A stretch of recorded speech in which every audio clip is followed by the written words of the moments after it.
Good evening. I'd like to call to order the Town of McCandless meeting of Town Council, April 27th, 2026.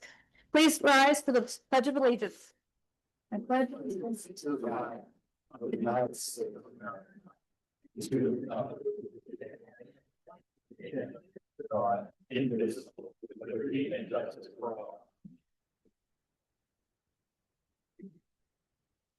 Thank you for joining us this evening. We'd like to start the meeting tonight with a few announcements. First one, the Town of McCandless will be hosting an e-waste event here in the parking lot in Town Hall on May 9th from 9 a.m. to 11 a.m.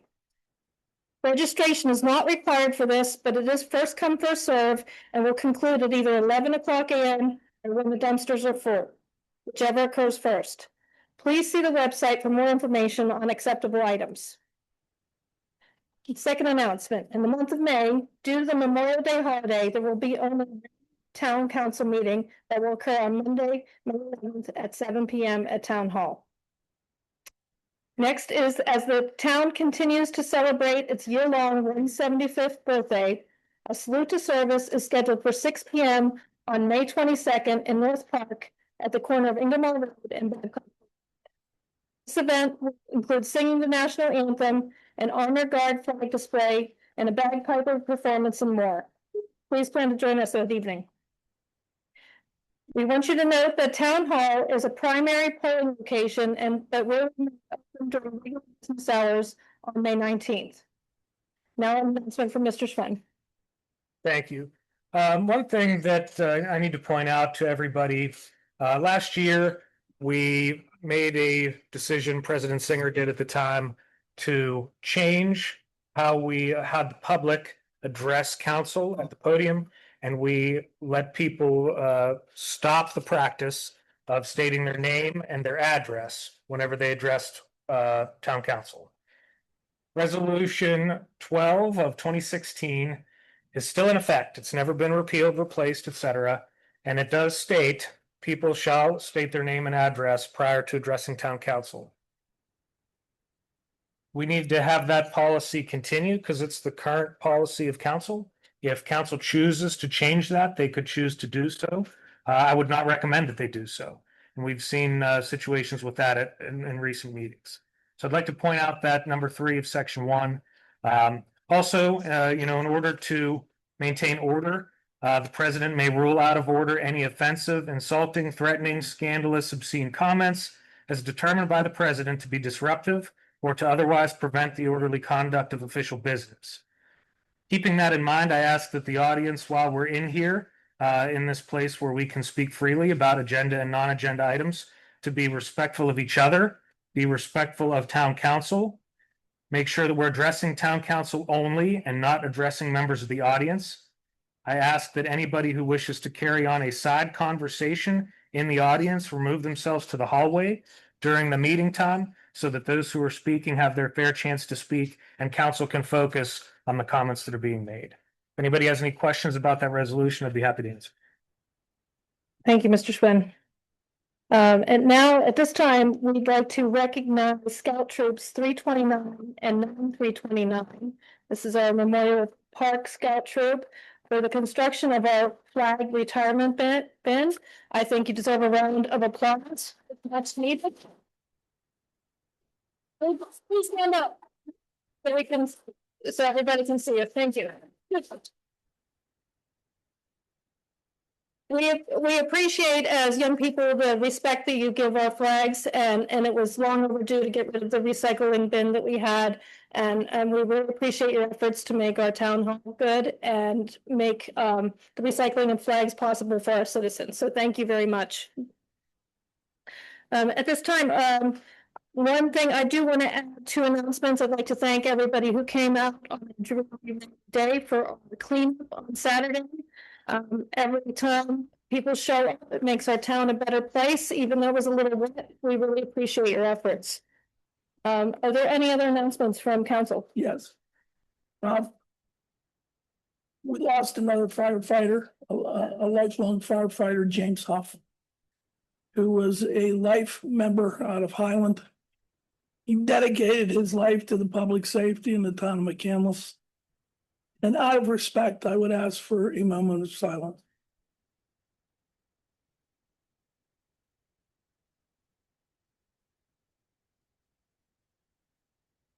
Thank you. Thank you, Mr. Wall. The second announcement that I have is that for the first time since COVID, McCandless residents will be able to have summer recreation from grades K through 6 at Ingomar Elementary School, July 6th through the 10th. We have announcements on the McCandless webpage on how to register. I want to thank Liz. You did a great job on that. Thank you very much. Thank you. Thank you. I did see that flyer would look really cute, and I do encourage people to take advantage of this. Tigers Leading Tigers is the theme of the program, where we have young adults working with the younger children. Should be a great event. Okay, if there's no further from our council, we'd like to open up to public comment for agenda items only. As Mr. Schwen noted, please come forward, state your name and address. Hi, good evening, Marcia Caliendo, 10529 Abbey. With respect to Mr. Schwen's comments on the policy of public comment, I do think it's, we sign in and I always put my address, and I think putting the address should be sufficient and we shouldn't have to repeat it. I also looked at that policy today, and you talked about stuff that you do at agenda review meetings, which council doesn't have anymore. So you need to review the policy anyway and revise the policy. So I would suggest, you take a look at that. I would request that we don't have to repeat our address. I have it written down on the paper. Thank you. Thank you for your comment.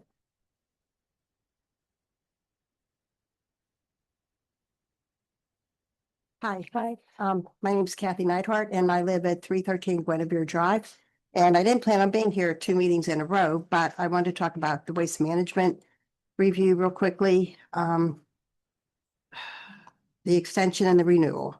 I think I might be one of the lucky ones, because I never have really had any problems with waste management over the years. An occasional missed pickup, but nothing that wasn't remedied the next day. So personally, I have no issues with them. We pay about $78 every 4 months. We do get the senior discount. So my rate would be about $85. And as you all know, we get 3 cans, garbage, recycling, and yard waste. And then sometime over the last several months, they added the opportunity to put out 1 bulk item every week at no charge. You need to schedule ahead, but it's still a nice perk for the residents, I think. Our neighbors in Ross also have waste management, and they're not so lucky. I know firsthand because my daughter resides in Ross and pays about $150 every 4 months for 2 cans, 1 for garbage, 1 for recycling, no yard waste. I'm not positive, but I think that's picked up by Ross DPW. The residents are also permitted 1 bulk item a month on a scheduled pickup date with advance notice. They're paying almost twice as much as McCandless residents and receiving about 2/3 of the service. They had no choice. Let me back up. For whatever reason, the Ross commissioners only got 1 bid, and waste management was apparently that bid. They had no choice, and now the residents are getting ripped off and paying the price for the council's actions. Rates take a significant hike every year. And if you think I'm exaggerating, you can all go to the Ross Township Community Facebook page, just put in waste management, and you'll see more comments than you want to see. Members of the last McCandless Council negotiated a very fair long-term contract with waste management, one that clearly protected the residents from something like what has happened and continues to happen in Ross. They represented all of their constituents. I'm asking council to please put the necessary time and effort into our next garbage contract, regardless of who it is with. No hasty decisions, please. Make sure enough bids are solicited so you have choices. If it turns out waste management would be the only choice, please negotiate a contract with them with the residents' best interest in mind. And I realize some residents might still have or some council members might still have the luxury of living at home and don't realize how bills add up. but they do. You'll be in our shoes one day, so please think of everybody when you do your due diligence on this. Thank you. Thank you for your comment.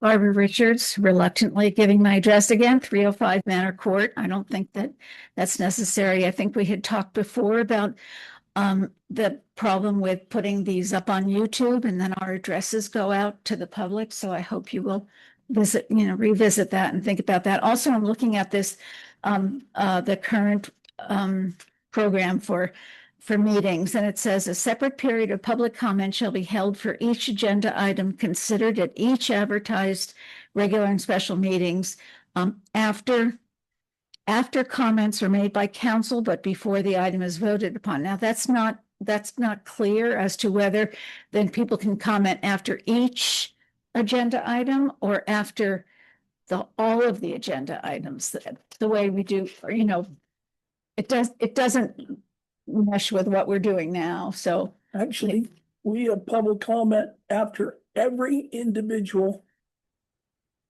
thing. I'm sorry, what do you say? You're talking to me? Yes, ma'am. We have public comment that's listed on our agenda. Respond as council. Okay. So I just wanted to point that out, that, which is it? Is it that we're going to comment with each agenda item or before all the agenda items as we're doing?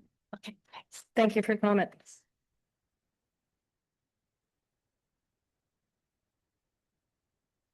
My name's Charles Fidel. I live at Mountain Avenue, 10485.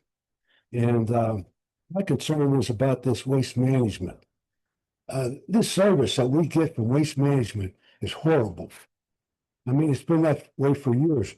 When Joanne was the secretary here, I used to talk to her every day because they either didn't pick the garbage up or they threw my garbage can across the it's up when they're in a bad mood. When they're in a better mood, I guess they put them on the side. I don't know, but the service is just terrible and it's very iffy. And especially as we get into summertime here, when I put the garbage out the night before, I'm gonna worry about the raccoons.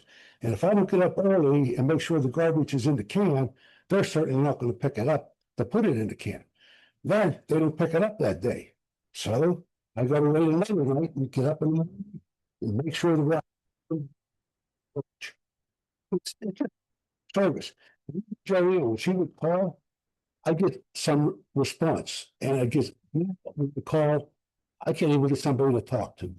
Call me back. Well, second thing was what this is going to in 2026, and you're hurting. I mean, there's no question. Used to be through your garbage from with 7 days notice. Got to be, I'm sorry, people try some to visit our grandkids and our kids that are out of state. And now the party, for me, it's that. And I just think that's, I thought that the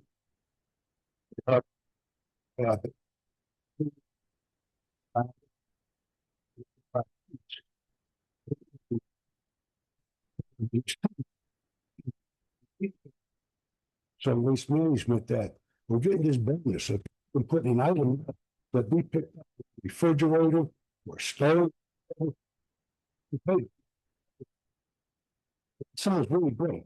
How many refrigerators and stoves does anybody put out at the curb? But what you did change was that you couldn't put bags out before your bags out to your garbage. Waste management. Now, you pay $6 for everyone you put up. And I would guess that most people put up it's next to the garbage can, the refrigerators out at the curb. And and I think probably a better, I mean, waste management is just, I'm probably have garbage pick up. So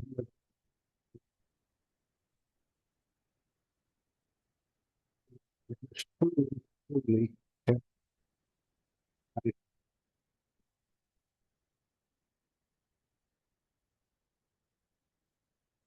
Hello. 6 Saratoga Drive. It's in regards to waste management as well.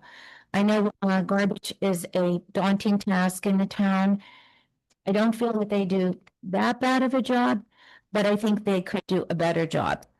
And that being said, just I volunteer on 13 streets in our neighborhood and keep those streets clean. I pretty much circulate there every couple of days throughout the neighborhood, and I pick things up on garbage day. I literally go around and follow the truck, pizza boxes, cans, things that fly out of the garbage truck.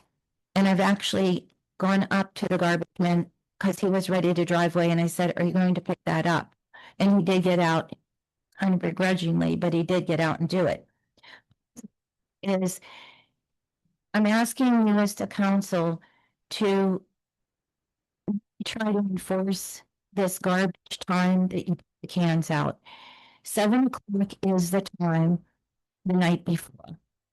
And you should be at 7 o'clock the next day. That being said, their garbage cans out for Wednesday last night, 3 days ahead. They go and make trips out to can and take their garbage. I think that's stupid. I don't know why you would want to keep going back and forth your can all week. There's a man in Saratoga, Magellan, has had his garbage can out 24/7. There's on the can. So when the stuff blows out, no lid. There are things very close to the street. They don't take them back to the house. They're like right under the tree at the street. It's bad. Another tried to, but I don't know that this is.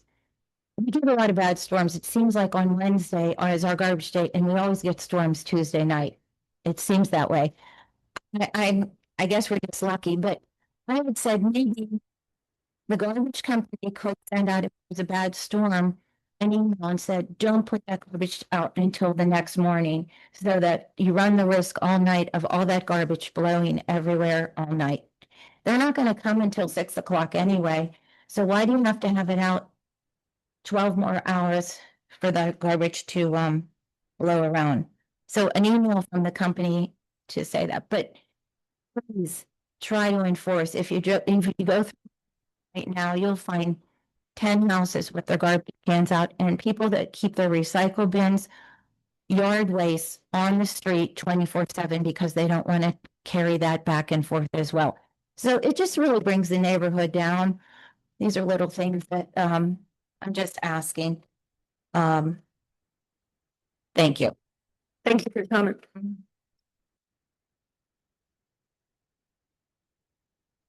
Hi, Rita Martin, 105. Yes, we have a different experience.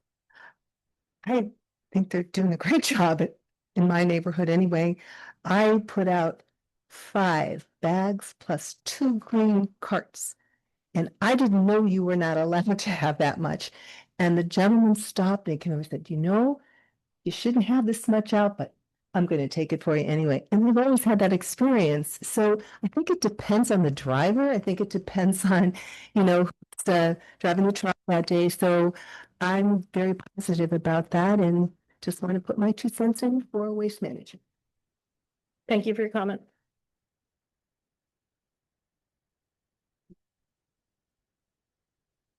Paul Heckman, 105 evening. To Rita's comments with, I had the same, it's pretty. But a reasonably good job for us, but yes, I go through places where I can see they've maybe not done that. And I think as everyone had said about calling and making the complaint, if you don't call and make the complaint, the problem is never going to be fixed. And unfortunately, sometimes on some things, we complain and complain and complain, and it still doesn't get fixed. I don't know what the solution is to that, other than to complain and complain and complain until they get tired of talking to you. To make it better. But the real reason for my other question tonight is the last resolution on the storage devices. Having a private hydrant on our HOA property, we assumed all along it because I had talked with the chief visitor about getting one of those to be put on. I'm glad to see that it's now going to be part of the resolution.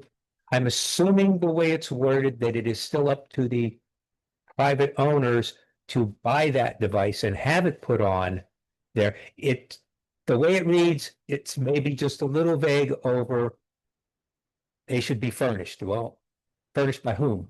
So I think having just the additional words that the owner is responsible for doing this.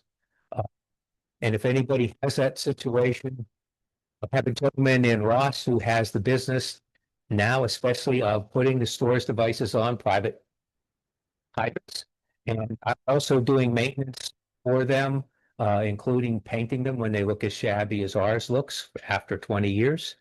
And he will also inspect them to make sure they work, which is really nice to know when the fire truck comes that your hydrant works. Apparently, the first 5 he tested in Ross, 4 of the 5 didn't work.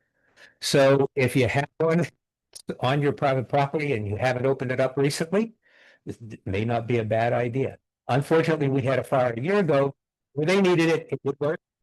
So it's this point. But I think the wording is put that little bit is that it's not like we're going to do it as a community. You need to do your own. Comment.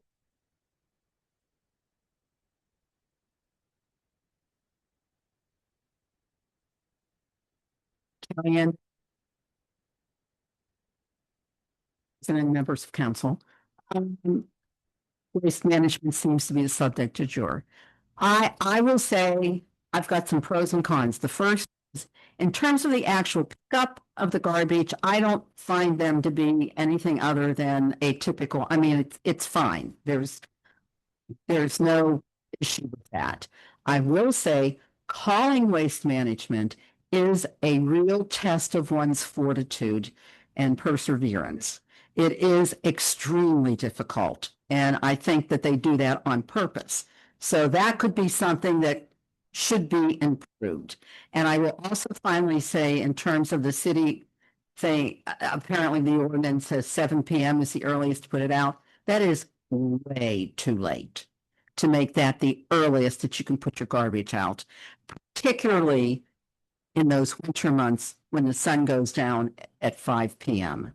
Those of us of a certain age aren't going to be going out that late to drag our garbage cans to the end of the driveway. So maybe you want to just say sunset or something like that. Thank you very much.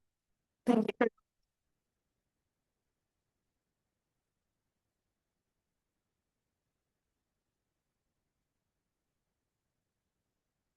Brian Snyder, 9203 Marymount Drive in McCandless. I would echo, I think saying the address is probably not the best idea. Not so much on a waste management topic, but like some of our past meetings, you might get some interesting characters doing some stuff. So I agree with that. Secondly, kudos to the scouts. I don't know if there's anyone here. John, Trish, you guys have my email. If you could send me how to maybe use those things, our scout troop could possibly be interested. Anyway, reason I'm here, of course, waste management. I emailed everybody. Not sure if I received any response from Doug and Maureen. Thank you very much. The rest of you, hopefully you saw the email. I just wanted to kind of highlight some thoughts and ideas about that. In short, I'm in favor of keeping, and I'll explain why. Mostly reliable in my area. I'm on a dead end street. They have to back up in both ways to get there. It's a challenge, and they do it. They show up. Which is not the case in some of my other experiences in other places. I can fully understand some of the other problems. I haven't personally, with the exception of yard waste, which I'll get into in a second. So we've been fortunate. So, maybe the bulk, maybe there's some tweaks. The company as a whole, I think has been quite fine. As some of you know, I own rental properties. I've done flips. I've done a lot of different properties in 20 some years here in Allegheny County. I currently own property in McCandless, City of Pittsburgh, Ambridge, Stowe, McKees Rocks, Coraopolis, Emsworth. In the past, I've also had Shaler, Ross, Monroeville, Edgewood, Center Township, which is in Beaver County, and others that I don't recall. Without a doubt, waste management, not only in McCandless, but just as a whole, has been the most responsible for actually doing what we're paying them to do. And cheaper, by the way. The bulk item thing, again, maybe there's some work there because I can understand that. Stowe Township has Valley Waste, which is one of the local competitors. Unfortunately, that is their only bidder because they have some problems with alleyways and things for pickup. Absolute mess. They've gone through 3 code enforcement officers in about the last 7-8 years. And honest to God, that is half their job is dealing with trash. They've all told me that. I deal with them all. We're Reynolds inspections. Valley, they just skip. I've watched them just skip my house. They're on the road. And that happens here. No one's perfect. So I've also had an experience with county hauling, which currently does Shaler, currently does McKees Rocks. The city of Pittsburgh, that's a little different. That's within your taxes. They do it in-house. Waste management and others that I don't recall. I would also urge you to keep the yard waste situation. I think that's a great perk. Franklin Park does not have that. They also have waste management. You put all your sticks at the curb, and eventually they pay their public works department, as you probably might know, with a chipper. I don't think we want to get involved with owning a chipper and leaf trucks. McKees Rocks, again, they have the alleyways. They had waste management for the whole time I've owned property there until till this year. Now it's county hauling, so the jury's still out on county hauling, but that's a very similar setup to Stowe and McKees Rocks with the alleys. Never once did I have a call on waste management. Valley Waste, it's eaten hours of my life out. So, as I said, I currently own 40 properties. Over the 20 years, I've probably owned or managed, flipped, whatever, about 100 of them. Waste management is the one that I've had the least headaches with. All companies have staffing issues. I personally know owners of small and medium-sized trash companies that might be one of your bidders. They have staffing issues just the same as everyone else. Trucks break, things happen. Last week, my yard waste is on Wednesdays. They didn't come. I called. I was lucky, to someone's point. I actually got someone. They hit this little gizmo, had me on hold. They figured out what was wrong with the truck. They were there the next morning at 8 o'clock. So I'm not saying that's everyone's experience, but I think the ability to fix the problems are unique to a company as big as Waste Management. Lastly, before my time runs out, the toters, I think they're great. So if we do change, hopefully we can keep a scenario with that. It does keep the rodents and critters out with the locking lids, and they're attached. The yard waste, like I mentioned, Franklin Park doesn't have such a thing. What do you do with the stuff? And this one's a little bit out there, but it did happen to me also. At the old house, I didn't use the yard waste. We piled all sticks in the woods. Then they dried. Then we had a brush fire. So thank you to Ingmar for that situation. But it is a way to get around that with the yard waste. So thank you. Thank you for your comment.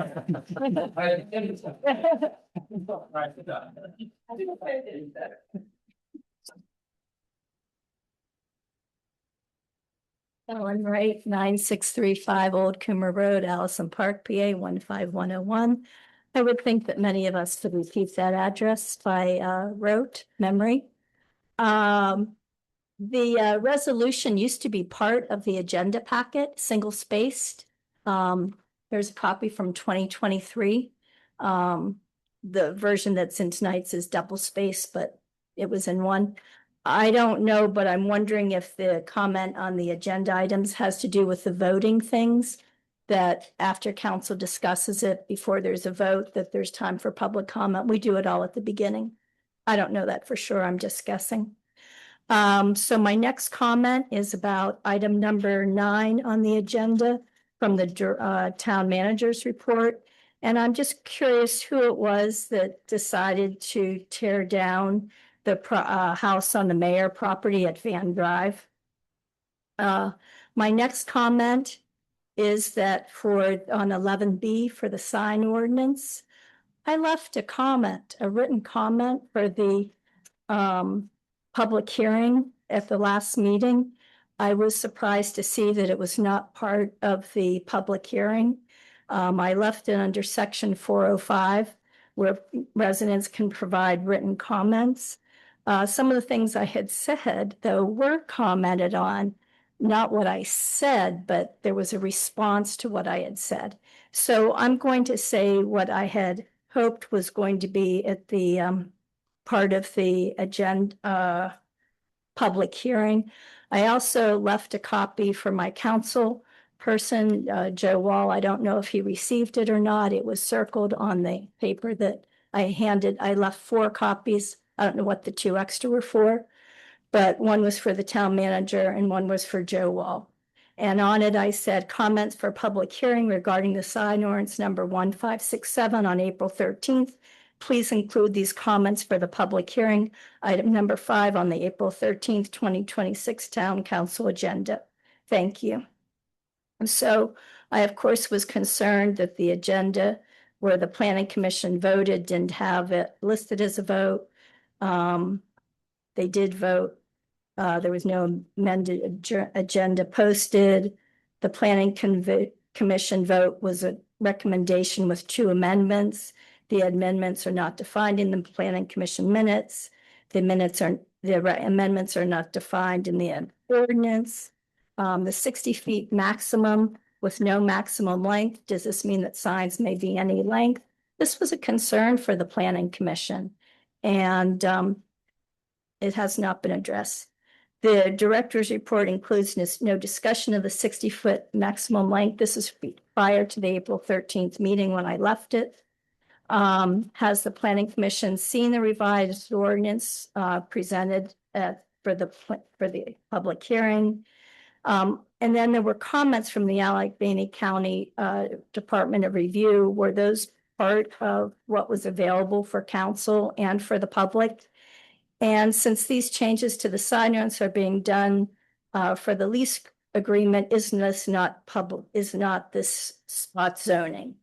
So then to sum that up for tonight, because of these procedural issues, the vote at the planning commission not on the agenda, amendments not included with the earlier resolution of today's ordinance, planning commission being told one thing about the maximum size and council something else, excluding a maximum sign length is counter to planning commission's concern, my public comments not being included, the public hearing in violation of section 405, while the items from my public comments were commented on. Until these procedural violations are addressed, I ask that tonight's vote on 1567 be tabled and sent back to planning commission. I'm also I have another concern too about how we got here and the lease agreement and the council members, but I will end there. Thank you very much. Thank you for your comments. Okay, are there any further public comments on agenda items?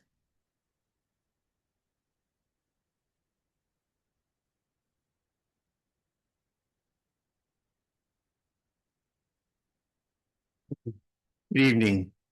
John Harrison, 1473 Hedwig Drive, Allison Park. As we sit there and we talk about people putting their names and addresses out there, if you're somebody who comes up and makes a comment and somebody in the audience doesn't like the comment, now you're opening people up to possibly have issues. If you have people sign in, and if it's somebody that nobody recognizes, then you ask them to see ID. It's very simple. But putting people's addresses out there in the public is really not necessarily the best thing for us to be doing. Because nobody here on the council goes and says, my name is Joe Wall, I live at Raspberry Lane, Allison Park. Nobody says that my name is Jack and I live on wherever. So think about it. Legal counsel doesn't go and say where he lives. So think about that. I think we ought to look at how we do that. The other thing, as far as everybody complaining about waste management, is waste management perfect? Absolutely not. Is there a company out there that's perfect that does trash? No. It's a job that nobody wants to do. You have to pay for to get rid of your waste. People can cut back on the amount of waste they generate by how they consume things. But when it comes down to waste management doing a bad job, I've been in the borough since 2002. They've probably been the best we've had. Matter of fact, they are the best we've had. We are fortunate that we live in McCandless and we don't live in Ross. Everybody knows that. Ross did a horrible job at what they did. McCandless, with the people that are no longer on council that negotiated that contract, did one hell of a great job doing it. And to extend that contract another 3 years so that we have service, great. If you have a problem, the best part is just read things online and listen to people complain. And the one complaint that everybody always has out there, they didn't notify me. You ask that person, well, did you let them give them a means of notifying you? Well, no, why would I do that? Goes both ways. If you have an issue, you pick up the phone, you call the borough. Anytime I've had an issue over the last 24 years, if there was a problem, the problem disappeared within 24 hours. And whether people know it or not, unless it's changed, and John, you can confirm this or deny it, either way, that there is a retainer that the borough carries against waste management. And every time that they do something wrong, they lose some of that retainer. Now, I'm not sure where the money goes that we keep. Probably goes back into the general fund, which is better than nothing at all. But waste management doesn't get that extra bonus at the end of the year. I don't know how big the bonus is. I don't know whether it may not even be something worth talking about. But if you have a problem, you pick up the phone, you call, and the people here in the town actually make things happen. The problems go away. So yes, waste management is absolutely the worst person you can possibly try to get a hold of. Good thing it's not 911. Because if it was, you'd be dead. Because you can't get through to on their phones. That's a known fact. And as soon as you have a number that actually you can get a hold of somebody, the number no longer works. So unfortunately, that's one of the parts of doing business. So I would recommend you guys to approve that. And I asked the question that I asked on the last meeting. If the city of Pittsburgh can can go and do garbage pickup, can McCandless? And my question, and I want to know why can the city of Pittsburgh do it, but we couldn't? Could we make money off of it? Could we break even on it? Yes, we could. Think outside the box. Thanks, guys. Thank you for your comments. Okay, any further public comment on agenda items? Okay, seeing none, we will move on to the approval of minutes. We have a motion, I make please. the motion to approve the meeting minutes of town council, April 13th, 2026. And do we have a second? Thank you, Mr. Allen. Okay, any discussions, corrections, anything needs to be pointed out on the agenda from April 13th? Okay, hearing none, we have a motion and a second. All in favor, please respond by saying aye. Aye. Any opposed? Okay. Motion carries. Administration and finance reports. We'll start with the finance report for the month of March 2026. And will you be sharing that or? I will, yes. Brittany is not here tonight. She's attending the GFOA conference, continuing the education that we like to see. You'll see the report in your packet, March 2026, currently sitting at 17% of general fund revenue, 19% expenditures. Compare that in the chart at the bottom of the page to where we were in 2025, and you can see we're on track, budget over actual year over year. A few things of note in the revenue side. You'll notice that the interest accrued year to date 25 and the interest accrued year to date 26 are significantly different, about half of what it was before due to the rates that have changed. We're also ahead. It's a timing issue on the licenses and permits that have been collected and reported in March. So that'll even out in your next month's report. On the expenditure side, public safety and public works are tracking similarly to last year. Public Works slightly ahead in expenses due to the salt purchases that we've made. We do have a completely full barn And we have completed the salt purchasing contracts that we needed to for the year. Check listing is in your packet. I'm happy to answer any questions you have about specific checks in that listing. Are there any questions from council for Mr. Schwinn? Okay, hearing none, we have a motion to approve the check listing. I move to approve the check listing number 3 dated March 1st, 2026 to March 31st, 2026, totaling $1,873,997.64 as submitted to each member of council and posted to the bulletin board and town website. Thank you. We have a motion. Do we have a second, please? Second. Thank you, Mr. Higgerson. All in favor of approving check listing 3, please respond by saying aye. Aye. Any opposed? Okay, motion carries. Okay, next we have our communications report for the month of April 2026. Good evening, council. Does that sound okay? I've officially been here for a month, so I just wanted to quickly reintroduce myself as the community engagement manager.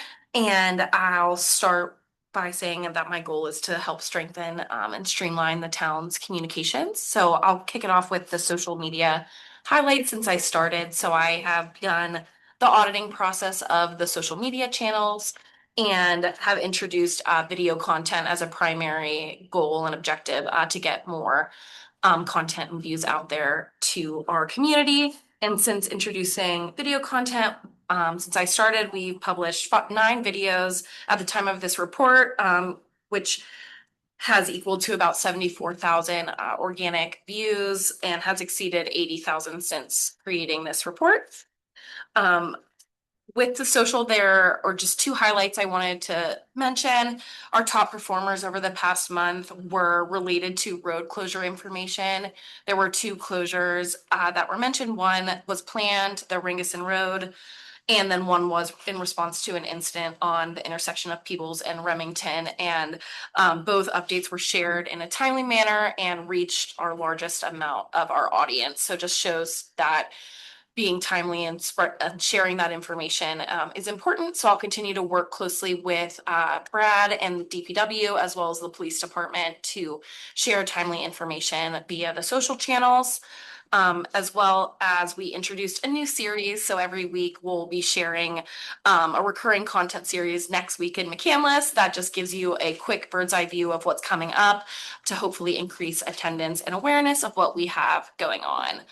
So then to move on to the website, in the past month, we've implemented Google Analytics on the town's website just to better understand the user behavior and what pages our users are coming to. So the early data just shows that many of the users are coming and going directly to our search function after visiting multiple pages of the website, which indicates that our navigation could be much simpler. So that is a goal of mine, is to simplify the navigation and hopefully get the community the answers to their questions faster via the website.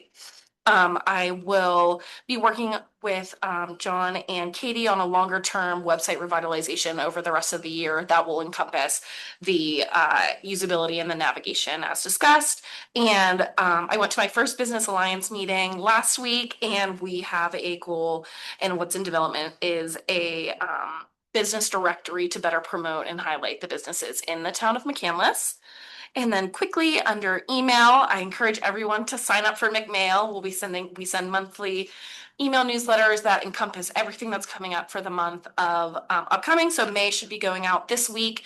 And last month we implemented a resend to non-openers, which increased our open rate by 20%. So by just resending that to people who didn't open, we got a good chunk of people who did get the communication from us and engaged on a different day.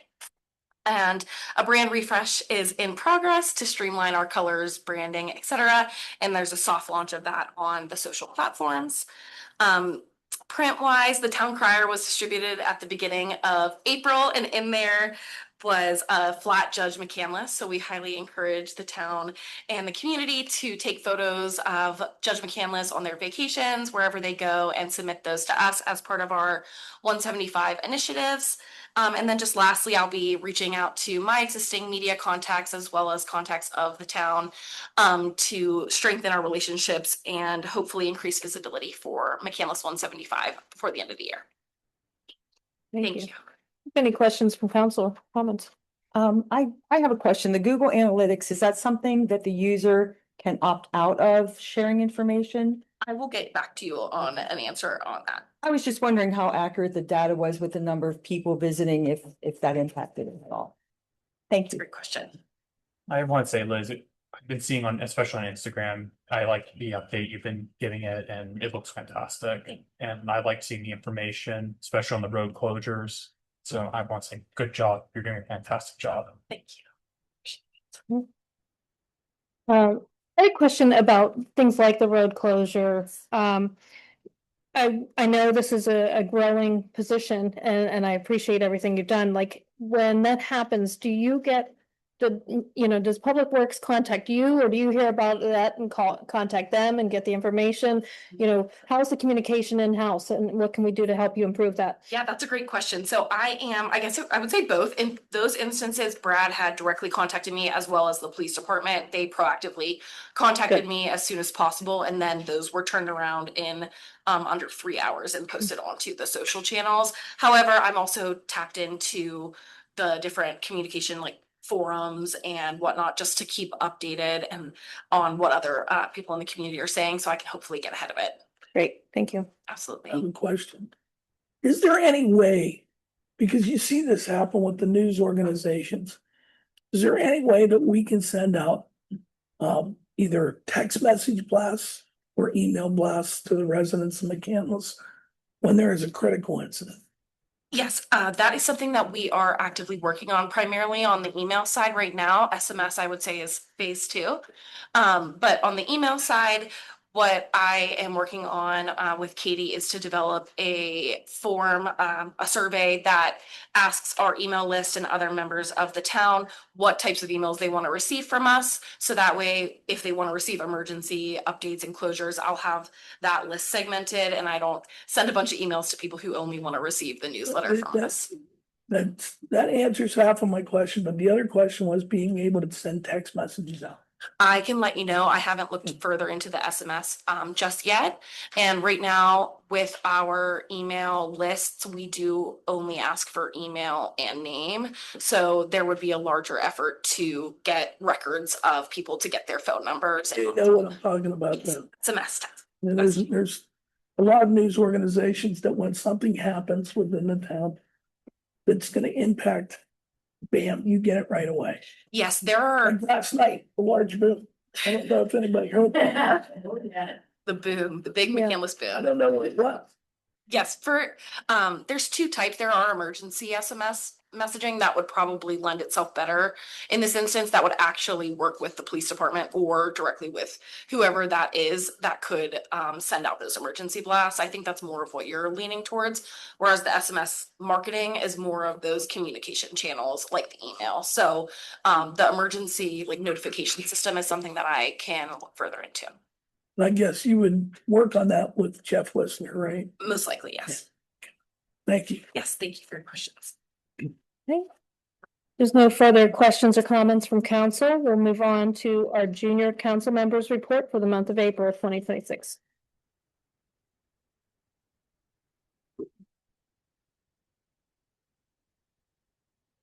Good evening, members of council. My name is Christian Sparendale, here to deliver our April report.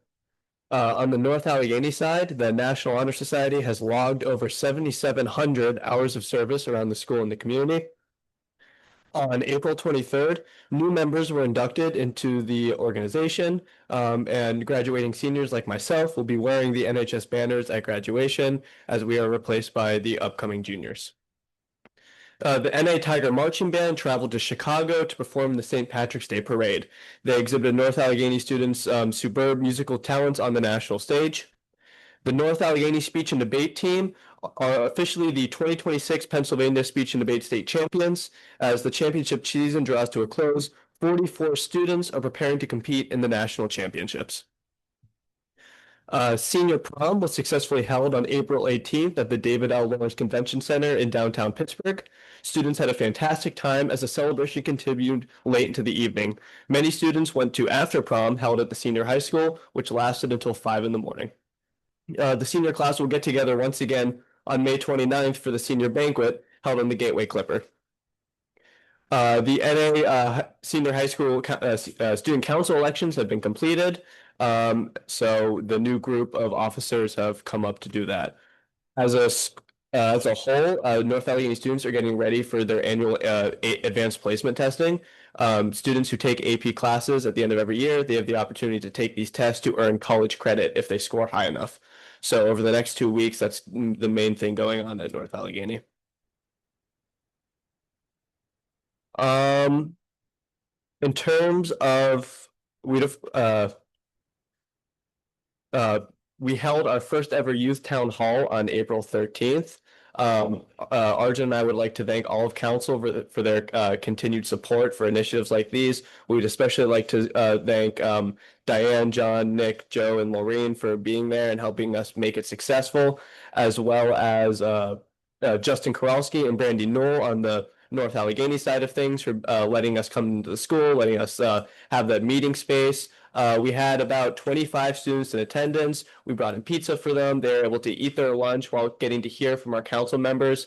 It was a really fantastic opportunity. A lot of students don't even know that council is a thing. So bringing in their local representatives and getting to hear from them and learn not just that they exist, but also what kind of impact they can have on their daily lives is a really important step to making those young people involved in our community's processes.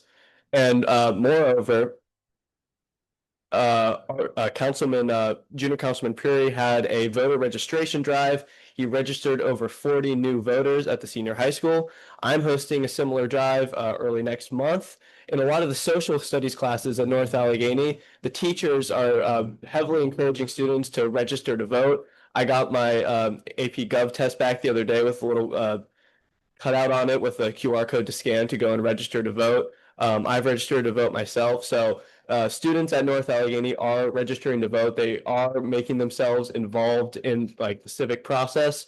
So what's important now is things like that youth town hall are really important to show them what they are voting for on election day, besides those big ticket national items that Joe was talking about at the meeting. It's our job to show them what impact this council can have on their community and why they should make themselves educated about their local government whenever they go to vote.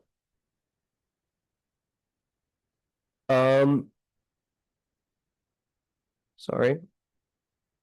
Looking at reports from the town's various emergency services, I'd once again like to recommend, I don't know if the town has already done this because I brought it up a few months ago, but that they get involved, that they get in contact with the North Allegheny Senior High School for the career fair that happens every year. We bring in all the sophomores and all the juniors. There's tables set up from hundreds of not only local colleges, but service branches, trade schools, and every opportunity that students can really imagine in terms of what they want to do after high school. So I think it'd be really great to have a table from the local police department, the local fire department, or the ambulance services, just to show students how they can get involved in those types of fields. Thank you very much. That's all I have for you tonight. Just the date for your career fair.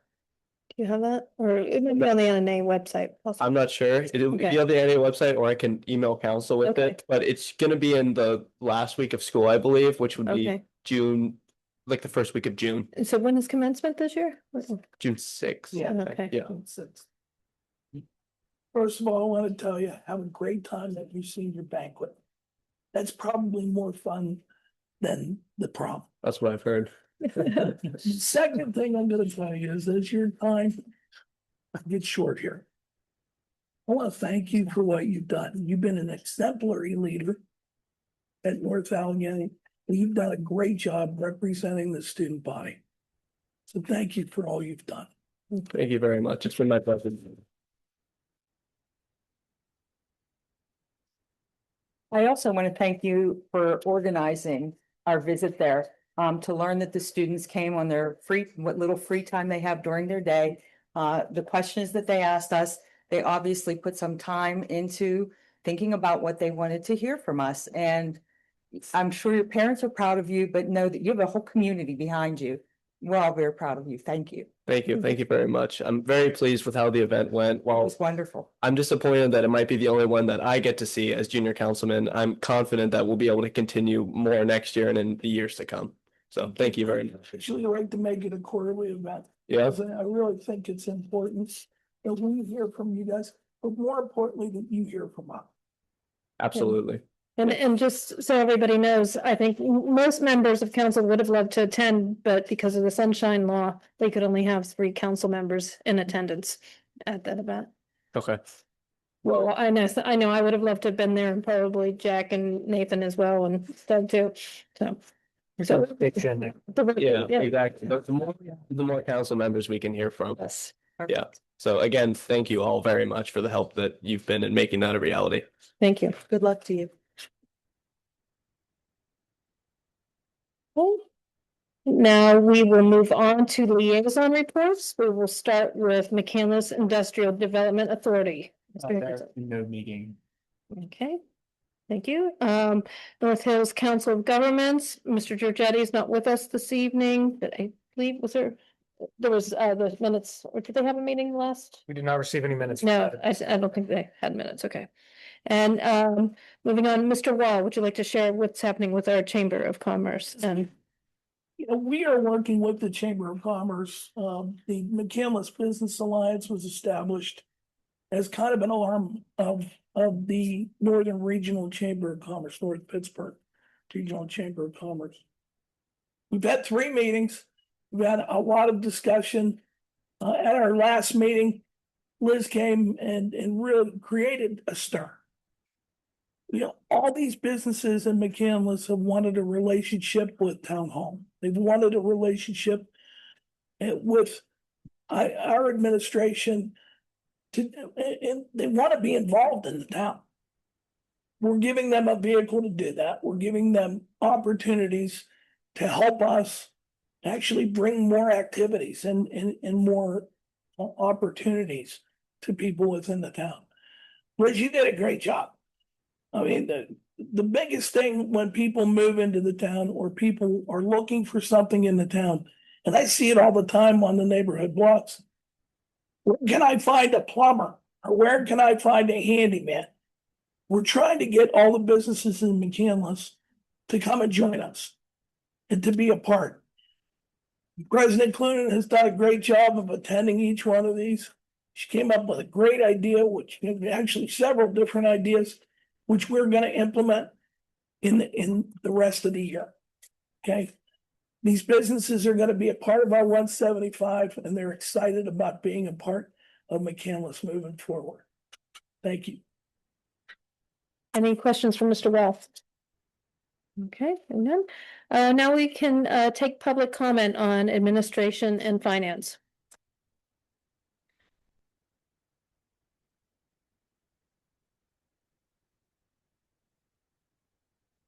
All right, 96350 Old Coomer Road. I just had some comments about some of the communication things.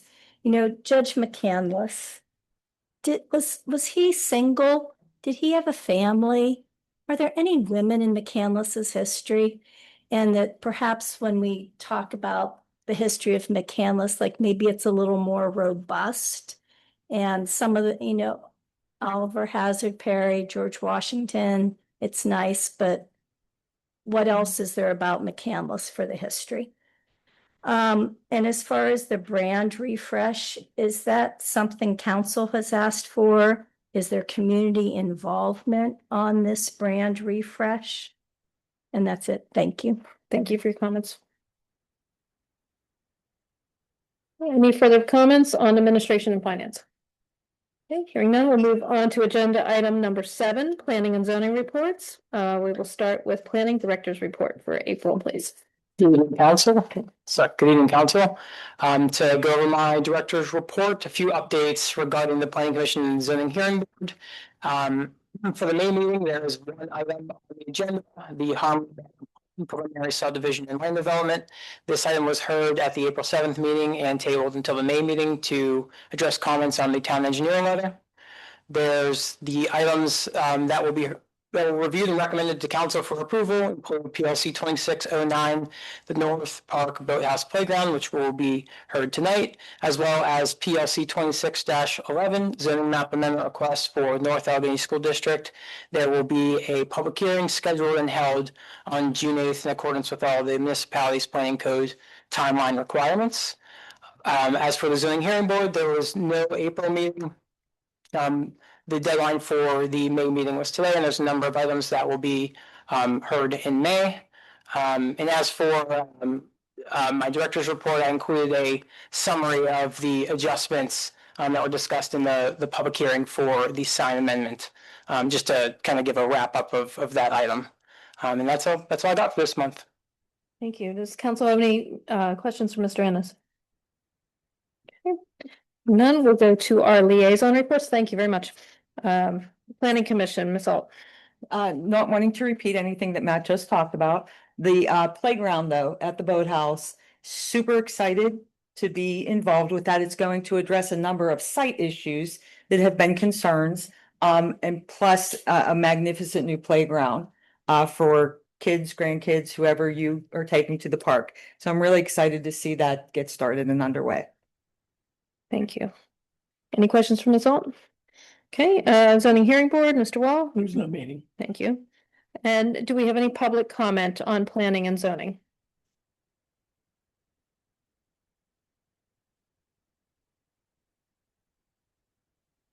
Paul Heckman, 10529 Abbey Lane.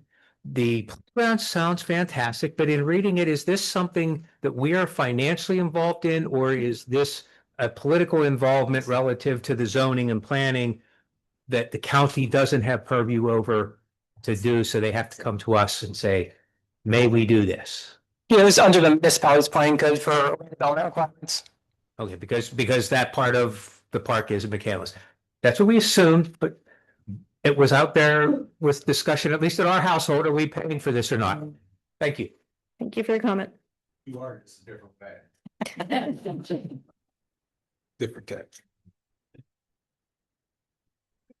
Ellen Wright, 9635 Old Timber Road. Yeah, paying for it in a different way. I mean, I was here when they drained the North Park Lake because of all the sediment that had built up. The engineer has a lot of questions about the sediment and erosion, that the plan is not strong enough in preventing erosion and sediment from getting into the lake. She makes, whoever did the report makes multiple references to how that's a problem. I think that's a concern for how close the playground is to the lake. Once again, I'm concerned that council is voting on something without having minutes from the planning commission. That meeting was April 7th. They have not met again. And so there are no minutes that you have from planning commission to see what their approved minutes are. And planning commission was told that if there were a problem with the plans, that it would come back to planning commission before it went to council. Well, there are problems with the plans. The engineer has called out the sediment and erosion problems. Then and it was not a unanimous vote, which it's not clear from. There was a member of the planning commission who was very concerned that the project needed a chapter 105 permit because it was close to the stream. It wasn't sure at the time of the meeting. It wasn't clear if it needed that permit. The engineer is now saying that yes, it does need a chapter 105 permit.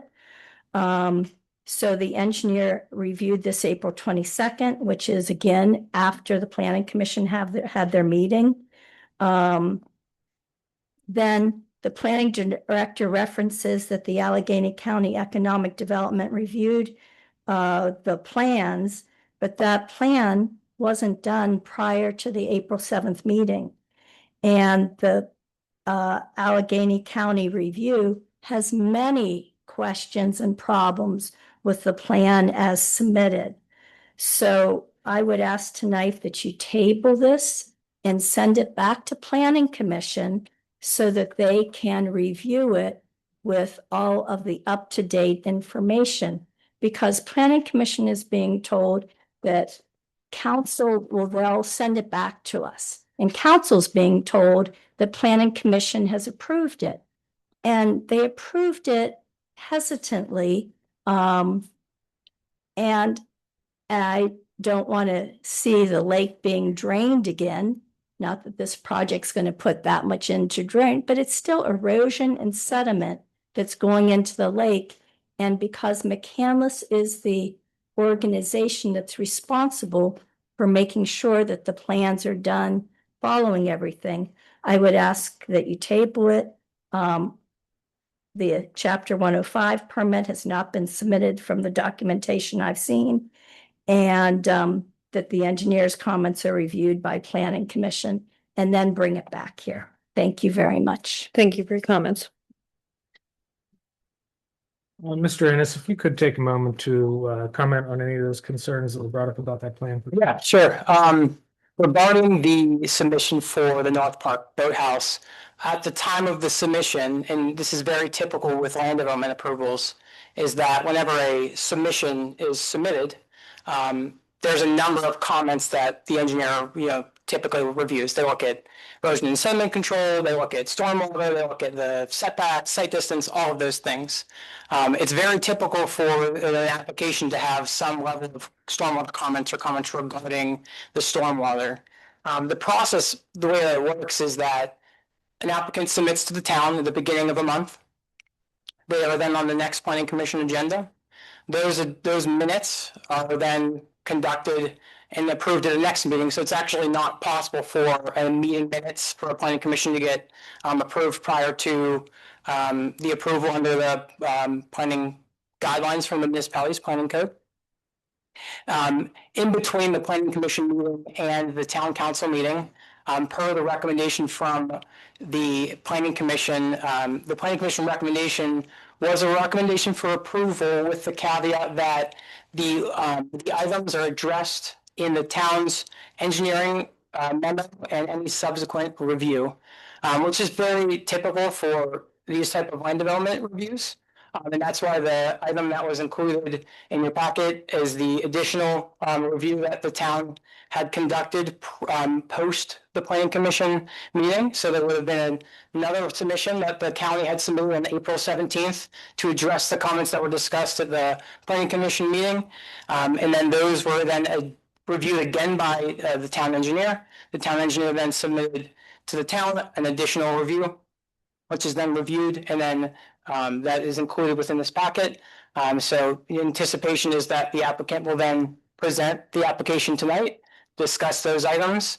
You have an adjusted letter that shows that is in relation to the comments that the county had made in their second submission prior to this meeting. And that's very typical with the municipality's planning code and the process for land development approvals and all of the necessary timelines. Thank you. Mr. Hudson. So, yeah, please, Mr. I also wanted to add another item. There does appear to be some confusion about the role of the planning commission. And I think Matt's comments were very on point, very informative.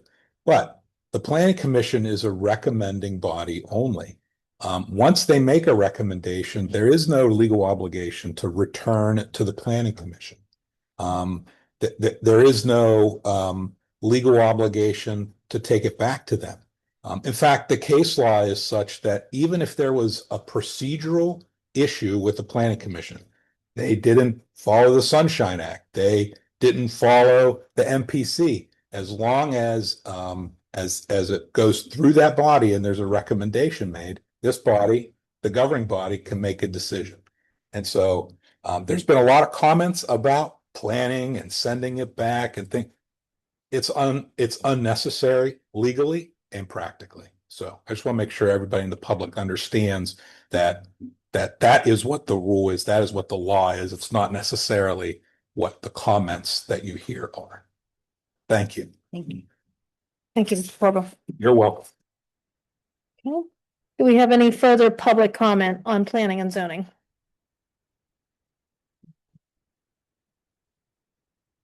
Just a question, Rita Martin, 10585. you said that it doesn't go back.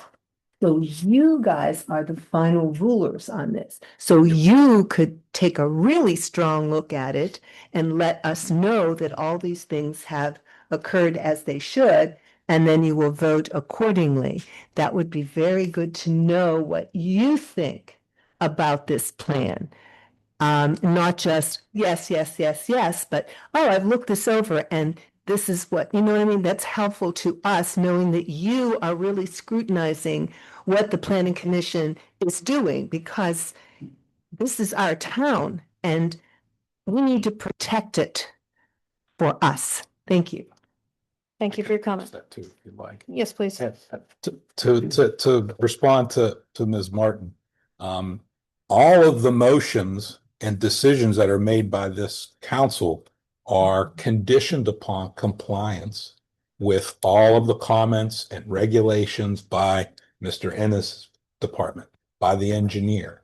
And so this group is voting, if they vote yes, they are voting that they believe that Mr. Ennis and the engineer and all the other professionals will do their job to hold the developers to what they're required to do. That's what they're doing. That's why the language is such in these motions and in the decision letters that go out. Because it. Yep, Thank you you're for, welcome. thank you. Okay, do we have any further public comment on planning and zoning?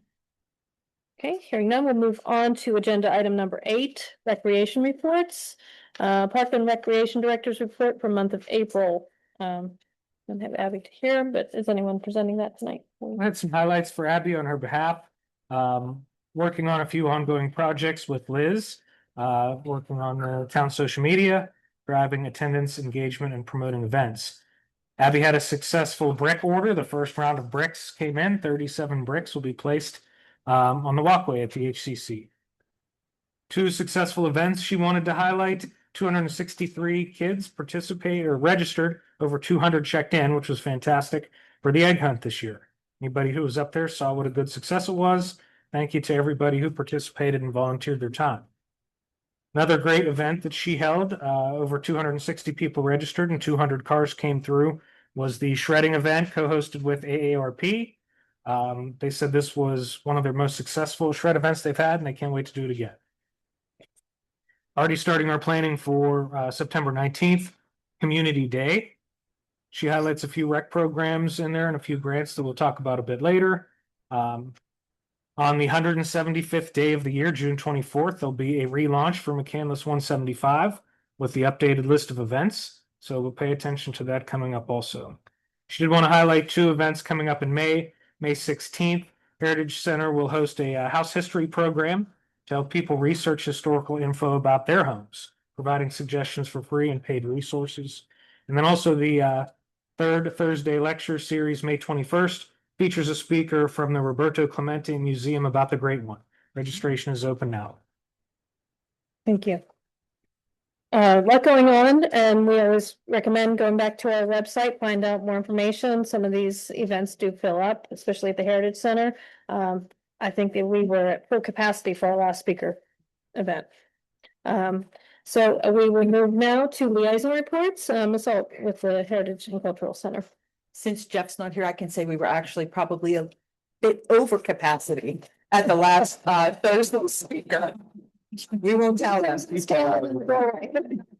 No, and the Clemente one is going to fill up. The gentleman actually is going to bring tickets for the museum, for the Clemente Museum, which will be awarded as a door prize.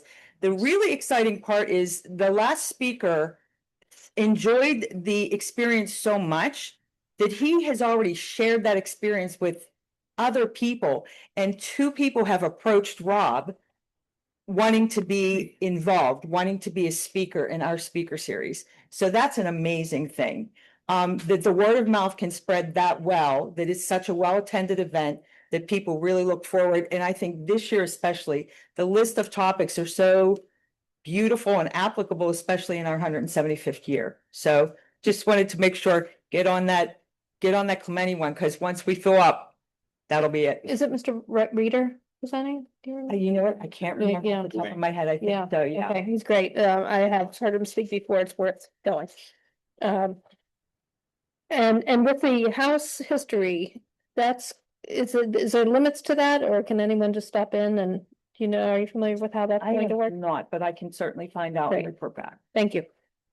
Any questions from us out about the history? I'd like to add something if I could. The Shining Star Gala recognizing outstanding citizens in the town of McCandless will be held again this year, November 6th at the Camelot. The list of awardees will go up on the website here shortly. Thank you, Mr. Walsh. I did want to make one other comment. First of all, Lorraine, you're doing a great job at the FTPC. If people really need to understand that you can learn an awful lot about our town by just spending a couple hours in there. I wanted to compliment the library for an outstanding gala. It was held. Okay,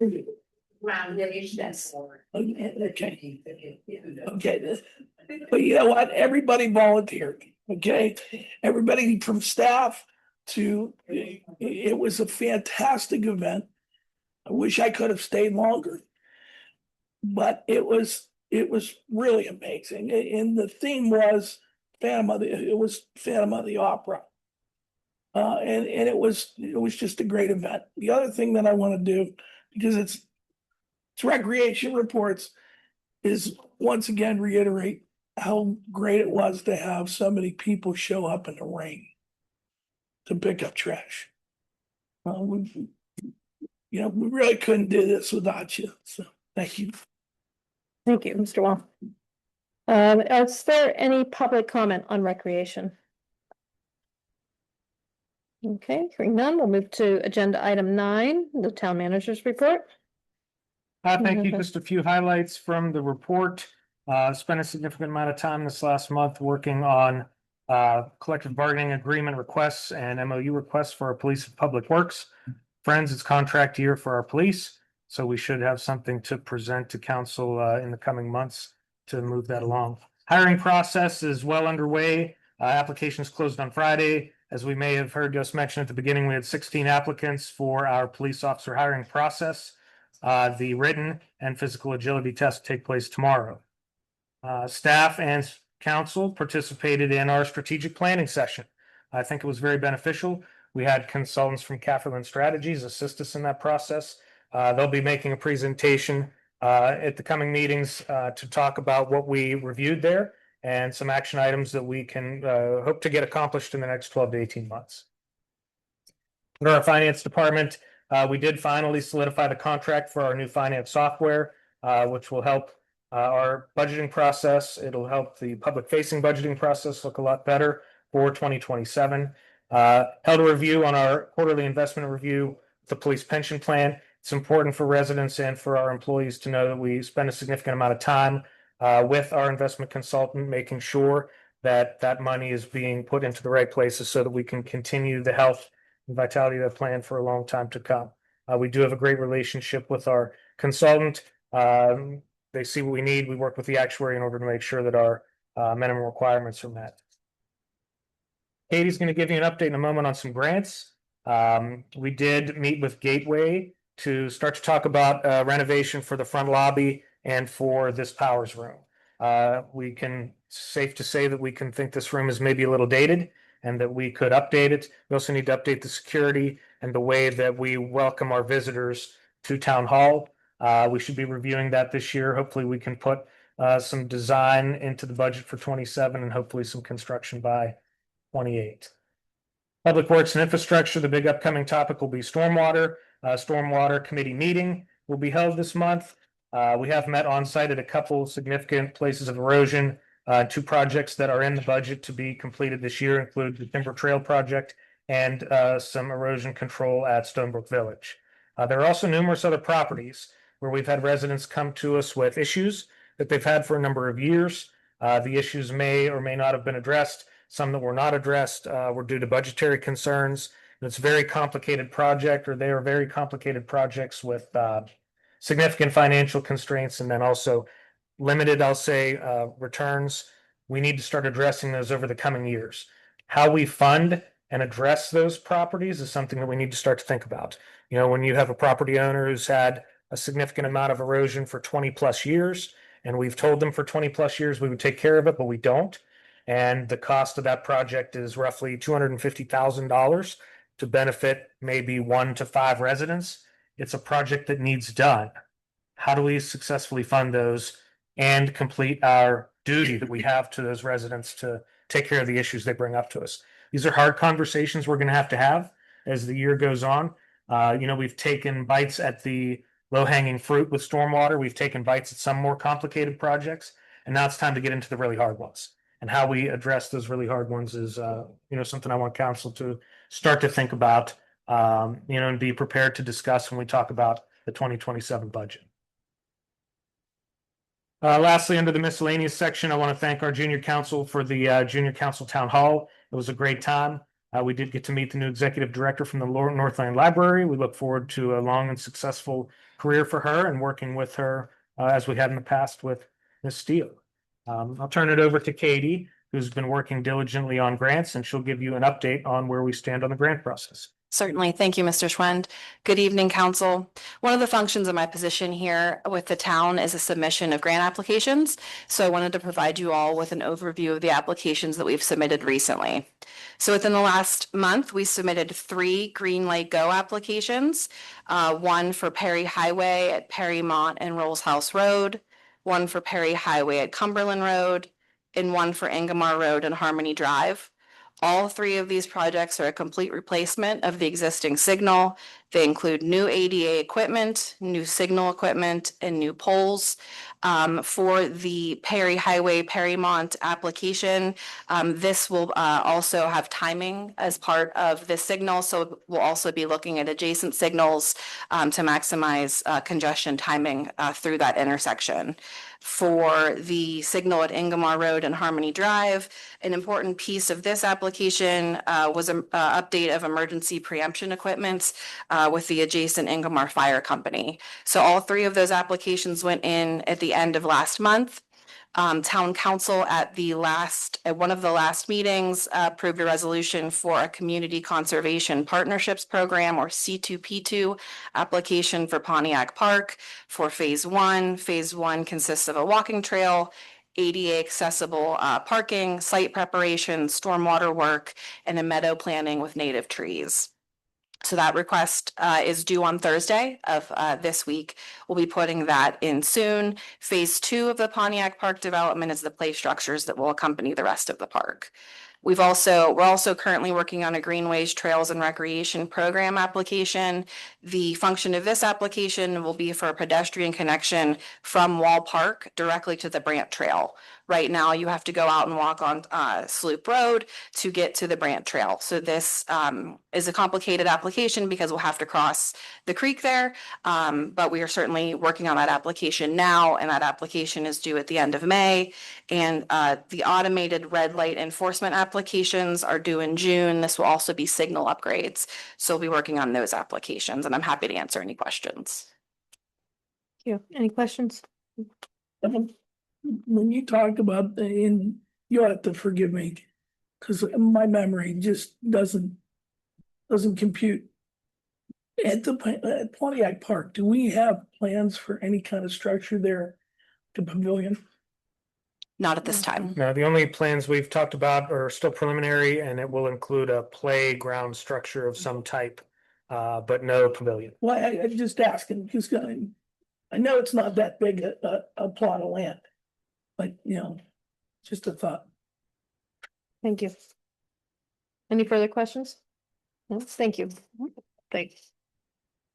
Okay, we'll move on to agenda item number, we have the engineer report, if you want to speak to that at all. Engineer's reports in your packet. If you have any specific questions, I'd happy to answer them also. Okay. Okay, hearing no questions, moving to the town attorney's report. My report was also part of the packet.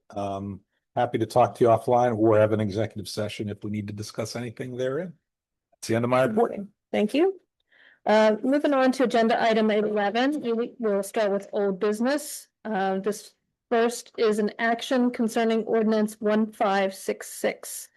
Would someone like to make a motion and a second, and then we can discuss? I will make a motion to approve ordinance 1566, an ordinance of the town council of the town of McCandless, Allegheny County, Pennsylvania, authorizing the establishment of a councilmanic district commission and appointment of its members for the purpose of developing a report and recommendations for the revision of the town's councilmanic districts in compliance with Article 1, Section 103 of the town charter.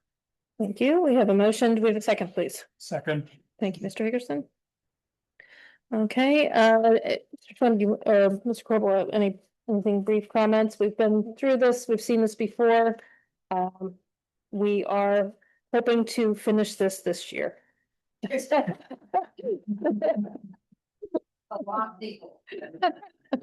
Maps in place just in time. Yes. 30 cents. This will be in place. We've discussed this for a number of times. I don't believe there should be any other comment unless anybody has any. Okay. Thank you. Hearing no questions, we have a motion and a second. All in favor of approving ordinance 1566, an ordinance of town council of the town of McCandless, please respond by saying aye. Aye. Any opposed? Okay, motion carries. Okay, next on the agenda, action concerning ordinance 1567. Do we have a motion, please? I'll make a motion. Motion to approve ordinance 1567, an ordinance of the town council of the town of McCandless, Allegheny County, Pennsylvania, amending Article 1305, signs as amended of the Town Code of Ordinances to revise the regulations for on-premises signs, off-premises signs, temporary signs, and digital display sign message duration. Second. Mr. Babish, Ms. Alt.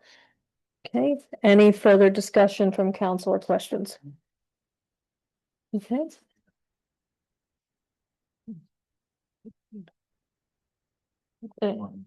If you want to make any comments, a brief comment on, yeah. Okay. All right, I wanted to take a minute here and address some of the comments that were made earlier about this ordinance. First, the memo that was supplied to Mr. Schwent is part of the hearing record, but we do not read those into the record at a hearing. That's not part of the process, but it is part of the hearing record as it relates to if anything is appealed for this hearing. Number two, there was no violation of the Sunshine Act at this meeting. The item was on the agenda. There was no need to advertise or repost an agenda.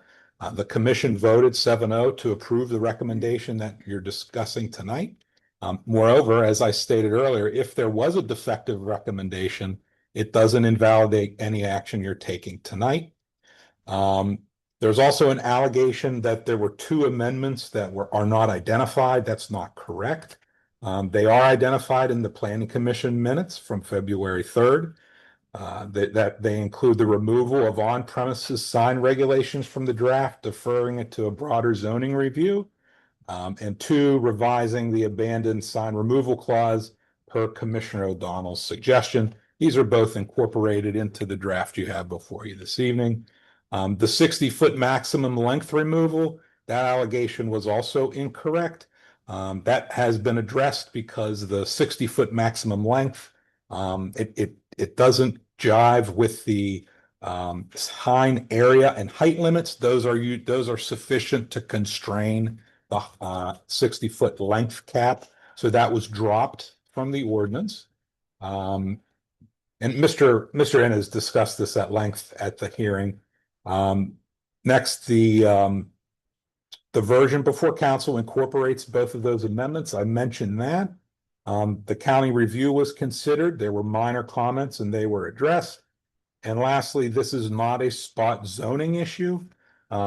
This amendment applies to all parcels in 5 different non-zoning districts along McKnight Road. It includes hundreds of properties. It doesn't single out an individual parcel for different treatment. The ordinance simultaneously restricts off-premise sign authorization in districts where signs would be incompatible with residential uses, demonstrating a strong public welfare rationale. This is the entire reason we're making this amendment, is to protect the residents of the town. Whereas the original zoning amendment that was passed a couple of years ago left some gaps. This fills it and doesn't do it in a way that is, quote, spot zoning. That's all I had to add. Mr. Corbin, You're very welcome. there's no further comment or questions from council. All in favor of approving ordinance 1567, please respond by saying aye. Aye. Any opposed? Okay, motion carries. Okay, next is a discussion of the proposed e-bike ordinance. It's been a few months since we've considered this.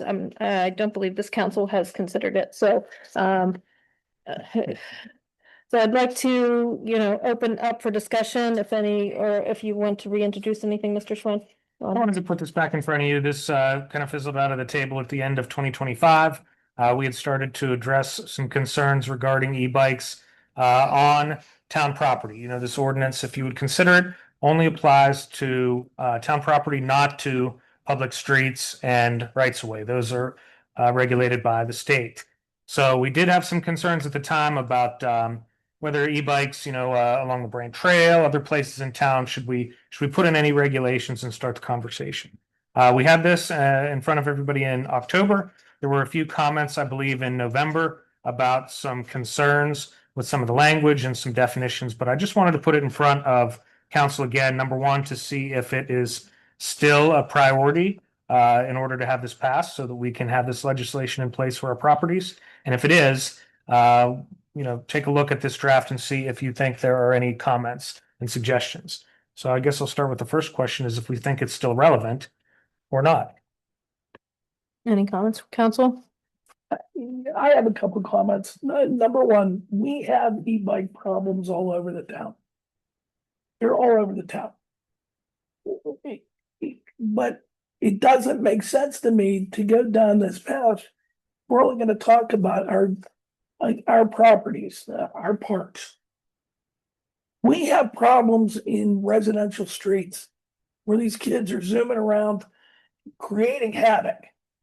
Okay, they're not wearing helmets. Okay, because it's not technically a bicycle, it's not technically a motorcycle. What is it? And that's something that the state has to take up.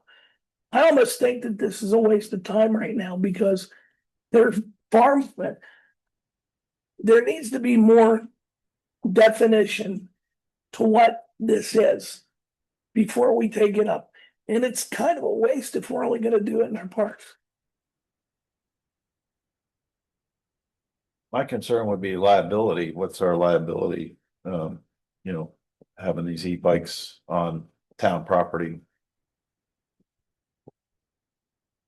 I think you're right, Joe, in that it's limited what we can do, but at the same time, don't let perfect be the enemy of good. We can make a better experience for the people in our parks, even if it's limited. Listen, if it were up to me, I'd go all the way. Right. I'd outlaw. I would. I think they're a menace. But at the same time, until we can do something that definitive, it almost feels like we're taking small bites of the cookie. I think what we ought to do is we ought to legislate these e-bikes as hard as we can and have PennDOT come back after us. It's not as though they're doing any.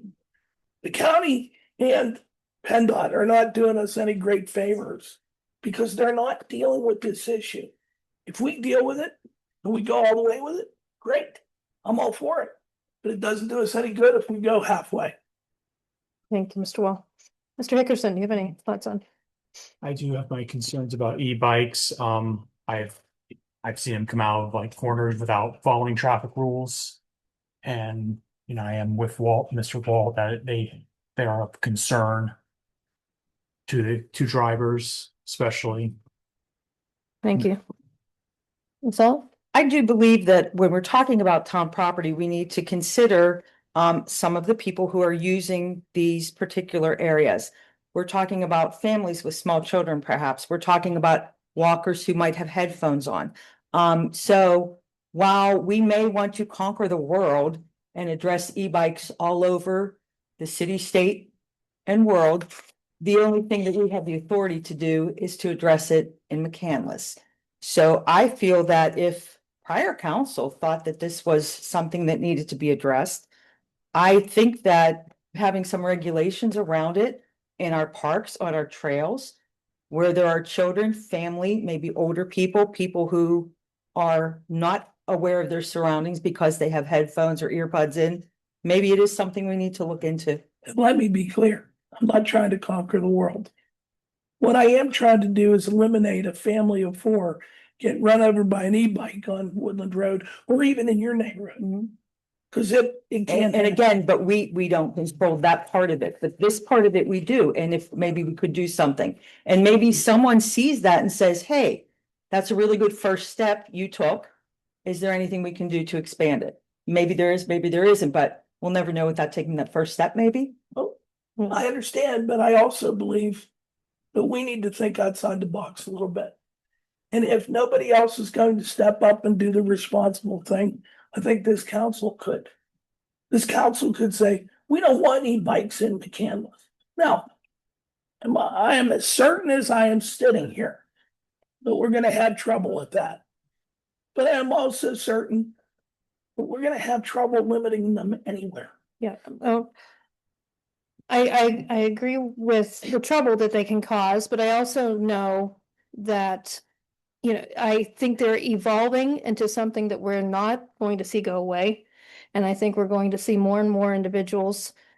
My husband, Santa Claus brought my husband an e-bike because he had both of his knees replaced. Yeah. So is he gonna be the one running you down? No, I could nag him to wear a helmet, but he does use the e-bike and plans to. And I think we're gonna see more and more individuals taking advantage of the technology to be outside, to be enjoying our parks, things like that. But I know that we can't legislate responsibility. But I know your husband. I doubt very much if he's gonna cut a family of 4 off. Probably not. Right. But the thing is, we have to have rules for the people that want to follow the rules. They need to know what those rules are.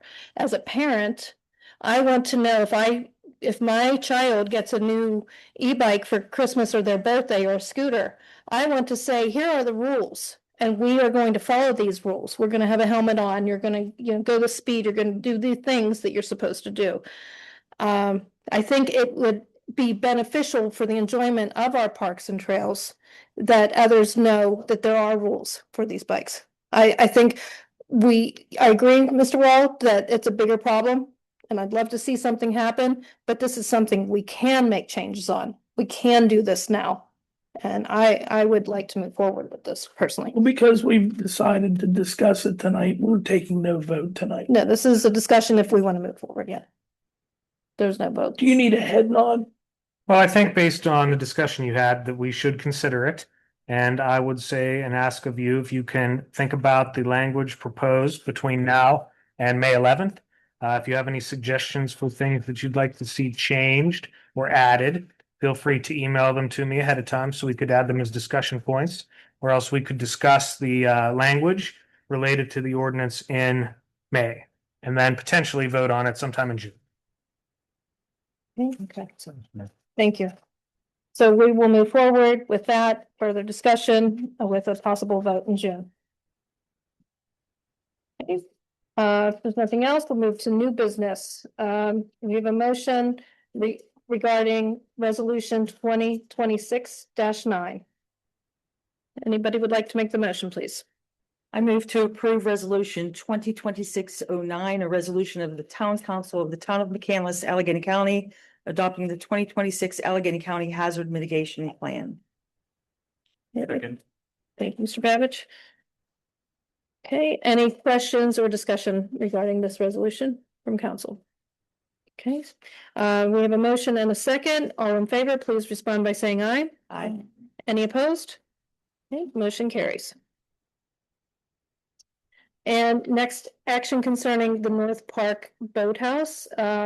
We do have somebody who would like to make a presentation, but let's start with a motion and second, please. I make a motion to approve the North Park Boathouse Playground Site Improvements Plan as submitted by KU Resources, as reviewed by the town engineer in their letter dated March 31st, 2026, and updated April 22nd, 2026, and recommended for approval by the Planning Commission. Thank you, Mr. Wall. Do we have a second? Second. Thank you, Mr. Hickerson. Okay, before we open up to council questions, I think you'd like to make a brief presentation for us.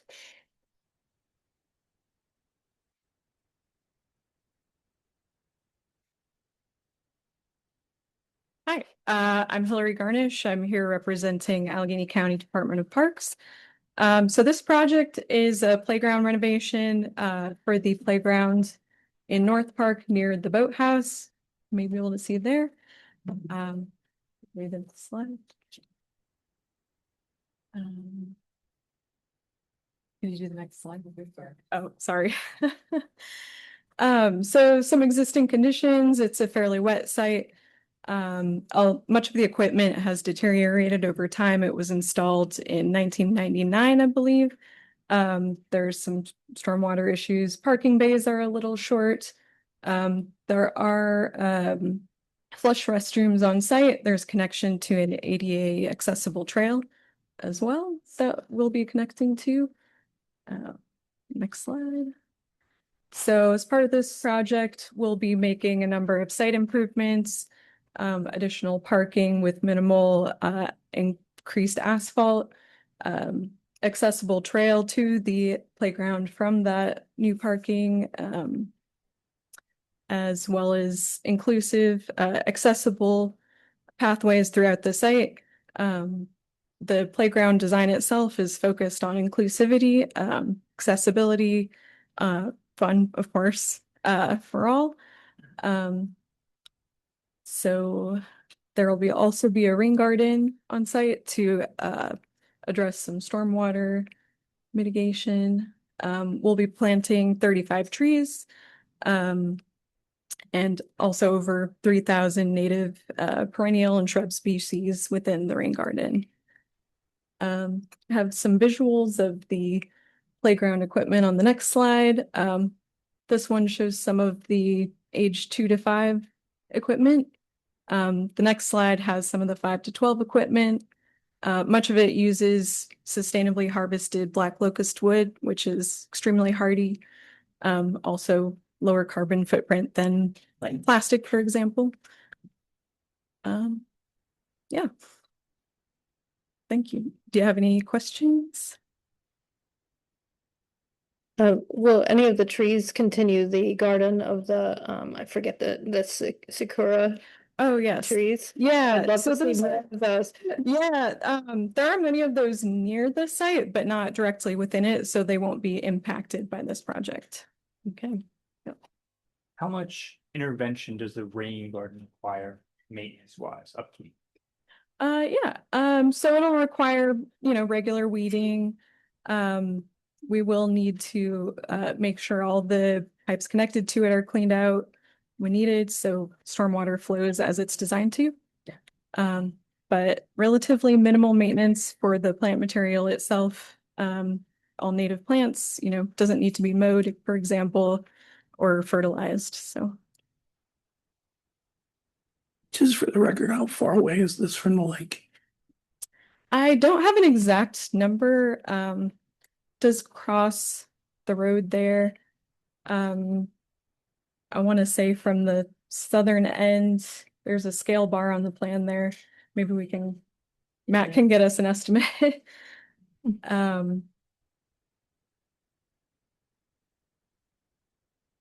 But with regards to the stormwater management and erosion and sediment control, we are working with Gateway Engineers and y'all to address some of the comments. Many of them have already been addressed. We've also submitted a NIPDES permit as part of the project and will be complying with all of their requirements as well. And we also will be submitting our Chapter 105 permit for the replacement of the existing stormwater outfalls. So we are dedicated to doing this by the book, and we're very invested in, you know, protecting our natural assets in the parks.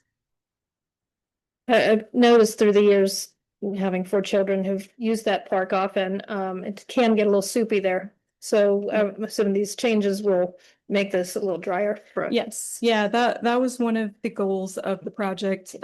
We'll have under drains throughout the playground area, and that will be caught and managed by the rain garden before it flows out. Okay, great. This project requires an NPDES permit? Yes, Yeah. there was over an acre of disturbance on site, which triggered that requirement. And I can just confirm that just from a quick map using my computer, it looks to be over 115 to 120 feet, if not more than that. I was very conservative in my estimate. Thank you very much. Thank you. Thanks for coming. Thank you. Any further questions? All Okay, right, thank thank you. you very much. Thank you. Thank you. Okay, any further discussion or questions from council? Okay, hearing none, we have a motion and a second. All in favor of the approval of the North Park Boathouse Playground Site Improvements Plan, please respond by saying aye. Aye. Any opposed? Okay, motion carries. Thank you. Okay, next up, item number C, discussion and potential action regarding the waste management contract extension. Would you like to just briefly, Mr. Schwen, share what we're looking at here? Absolutely. I put this in the packet to start a discussion and hopefully take potential action on this item. In 2026, this is the final year of the base contract with Waste Management. 2021, Town of McCandless and Ohio Township participated in a joint bidding arrangement. And after we had ended a contract early, we ended up with Waste Management now. Kind of unique to our contract, and I'm not sure, I won't say too much about it, but we have the option to take 2 option years, which is our discretion. Sometimes language in option years for contracts says that both parties have to agree. In this choice, it's only us that can exercise that, which is unique and beneficial to us. I showed you some pricing that is in the memo so that you can see what the pricing arrangement is for 2027 and for 2028 for those 2 option years.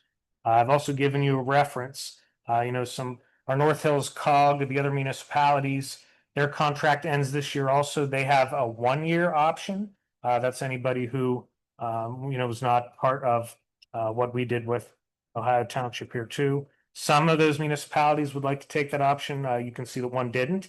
They put it out to bid. They received a price, which was a low bidder that was not Waste Management, of $30.20 per month. Compare this to the $24.66 that we have per month. 2 other comparable contracts, bid from Robinson Township in 2024 and the Shaycog bid in 23. The 2027 amounts would be $33.19 and $39.79 respectively. The next time this goes to bid, the price is going to go up. As a few people noted in public comment,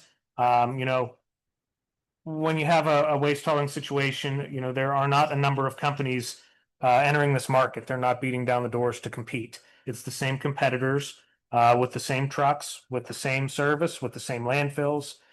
They typically know what they can handle and what they can't handle. And sure, some may be willing to expand at times, but also, others, there's not a whole lot of options here. Let's put it that way. And as the years go on, the options become fewer and fewer because this business is not desirable to be in. That being said, you can, there will always be a certain number of comments and complaints that I think the town staff will hear, no matter who that hauler is. We have almost 12,000 houses that get serviced every week. When we hear 10 to 20 comments a week based on that number of houses, we have to look at that percentage and see if there are repeat situations, repeat neighborhoods, repeat routes, repeat days, and how we can correct them. One thing that I encourage everybody to do is look at Waste Management as your partner in this and not as an adversary. We as much as some folks may like to think that we could start our own garbage business, I would highly advise against that. So I think that, we have to look at how we can work with them to move forward.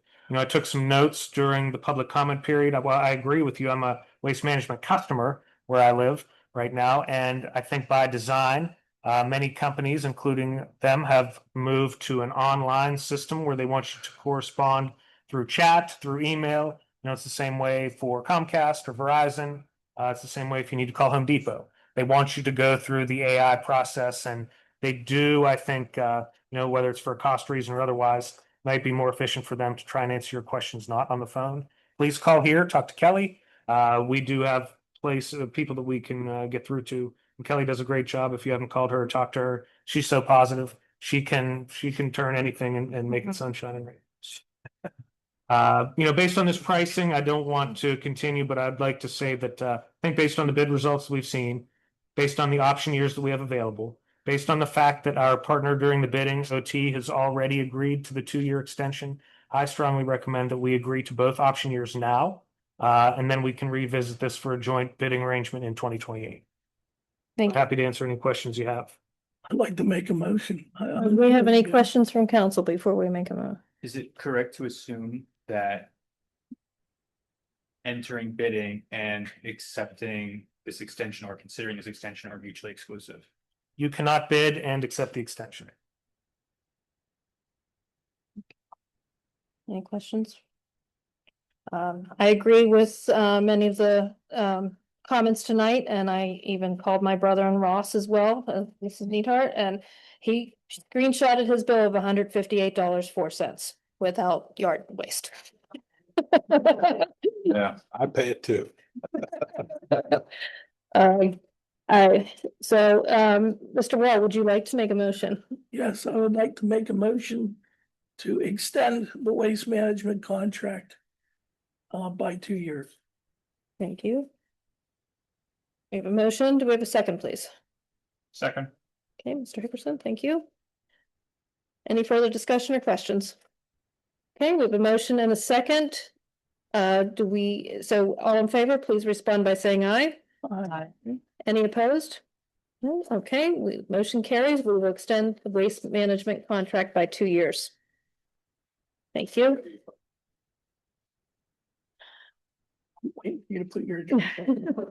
Okay, final in business is discussion regarding proposed changes to ordinance related to stores requirements for all hydrants. We have Marshall Wisner online here. Would you like to start the discussion, or Mr. Spend? Not sure. I didn't know Marshall Wisner was joining us, so if Jeff wants to comment, feel free to go ahead, and if not, I'll fill in whatever you missed, Jeff. Sure. Can you guys hear me? Yes. Okay, perfect. All right. So obviously we're in the process of upgrading our hydrant systems with these Storz adapters, and Westview Water is well underway. We have over 120 installed. The final shipment arrived last week, so they'll be continuing the project. So the obvious reason we're trying to do this is now we have approximately 190 private hydrants remaining in the town that would not be would not be with what we're bringing our specs up to, right? So what we would do is basically give everybody a year who owns private hydrants to bring their hydrants up to our specs by outfitting them with Storz adapters. And then moving forward, any new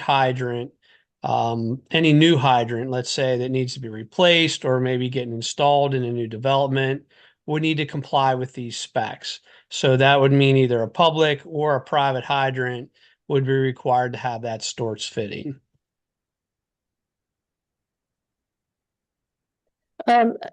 Marshall Wisner, a question was brought up during the public comment period about how these would be accessed and who would be responsible, et cetera.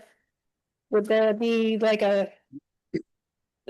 how does a private neighborhood go about obtaining one? So what it comes down to is whoever owns that hydrant, that private hydrant, right? Obviously public hydrants, the Westview Waters, they're easy. Westview Water is responsible for them, but they are public hydrants, so we would actually, we pay that rental fee, right, every year, and it's in our budget.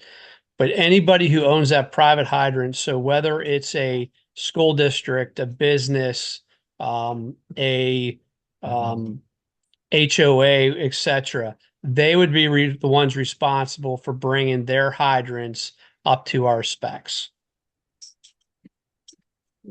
And two main objectives here. You know, number one is we just got this grant. All the public hydrants will be retrofitted with these connections. However, as new neighborhoods develop, as hydrants get damaged and need replaced, the important language of all hydrants, not just all private hydrants, means that Westview Water will have to replace the hydrant with one that meets the same standards. That's important because right now they don't do that. So that is the main goal of changing the language in this ordinance.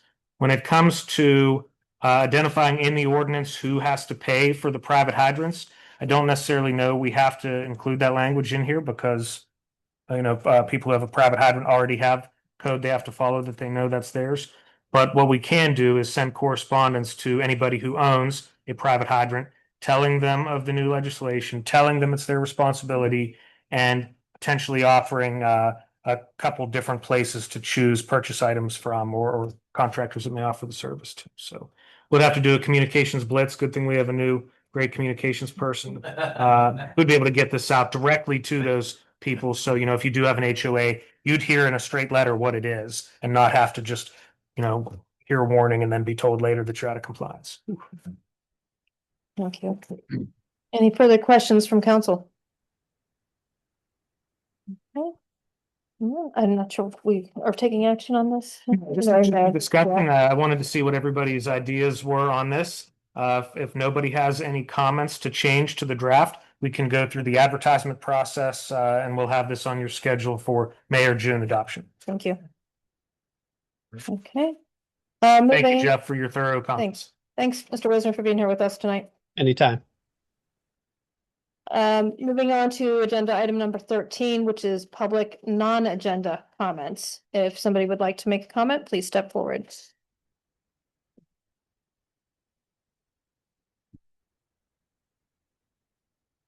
Ellen Wright, 9635 Old Coomer Road. So I'm a little concerned about the May meeting. There's just one meeting and it'll be a double agenda with lots of topics. And then I'm guessing that the audit might be presented in May. So it seems like a lot. So I really enjoyed the meetings in January, February, and the first meeting in March. It was so wonderful to hear council discussing things before they took a vote. Now, there was some discussion tonight, but not on either of the ordinances. And I'm a little concerned that I am not allowed to give paperwork to members of council during the meetings.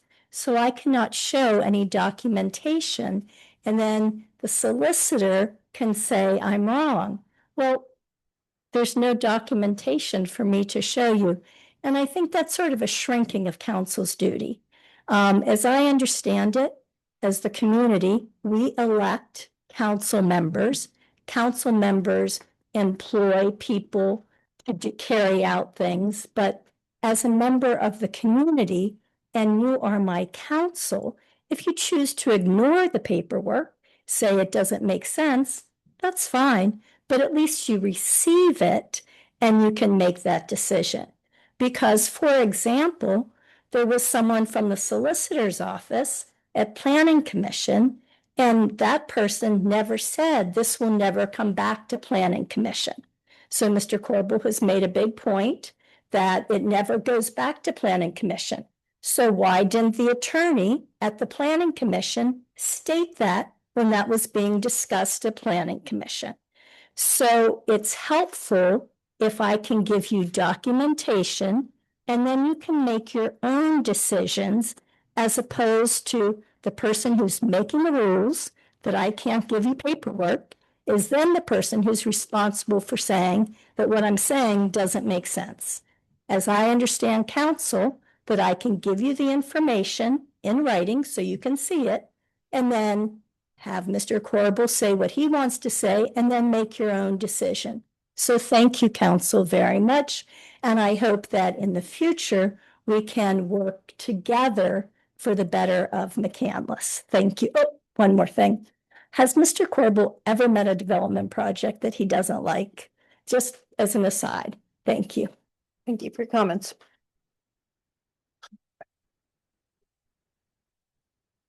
Before my 5 minutes start, Lynn Outman, 806 Saratoga Drive. Can I ask Mr. Schwent, that engineer report, are you allowed to ask, was there no public comment on that report? Like, you The don't, comment period's available at the beginning for anything that's on the agenda. okay. I didn't know what it was about, so I had something to ask, but anyway, this is about that resolution 202603. Town Council, I just want to know if you have considered passing an ordinance that requires employers to check the backgrounds and the eligibility of people that will come to work here in the US in McCandless. They should be proactive so that things would not jeopardize safety like the Ridgecrest employee and what he did in McCandless Crossing. Many numerous, and we don't know how many people were reportedly sexually assaulted, that this could have been avoided. These could be your family members and your loved ones. We need to protect those most vulnerable at the Ridgecrest and other town citizens. Also, has the police department had any interaction with law enforcement agencies regarding fugitives and that are known as illegals other than ICE? 3, need to radically revise or revoke this resolution 202603, and I will be here to continue to ask this in the future. It's not going away. 4, word is out that McCandless is a sanctuary city in this county, and as a resident, I am not proud of this. Mr. Giorgietti and Ms. Clunan said no such thing, but it is here as well, as in cities like Boston, Philly, New York, Pittsburgh now, Chicago, Minneapolis. These attract the illegal immigrants. I believe this is a safe haven, they say, for them, but is unsafe for us as residents. We will come in second to the illegal immigrants. 3, groups out there, there's been conferences in Pittsburgh, in fact, how to legally loot businesses. What is going on? I never heard of anything so absurd. Like signals of neighbors when ICE is doing their job. What is going on? Squads confront ICE council. The ICE squads to confront ICE. Council needs to protect our citizens because citizens count on you. As well as Doug and Joe have made their vote, which we agree with, which I agree with, to make McCandless safe instead of being a progressive leader town here. Please use your common sense when you make these decisions. We want to protect our citizens. We don't want to be a progressive town. Thank you. Thank you for your comments.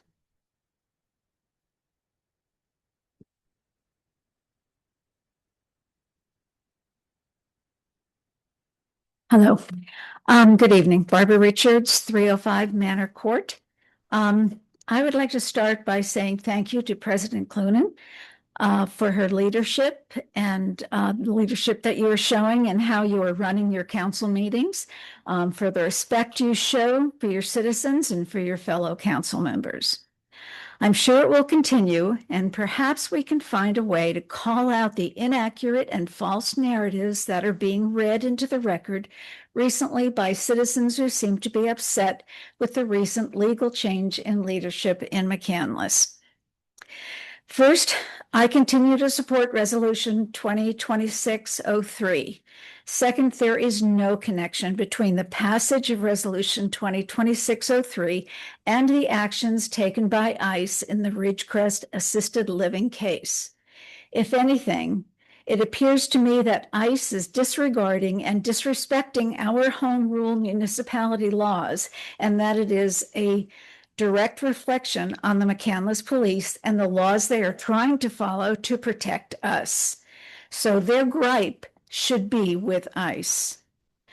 Also, the petition, or perhaps survey is a better word, that former Councilman Casey has now spoken of twice at meetings was my personal effort with my neighbors and friends who could not attend the meeting and wanted to have their voices heard.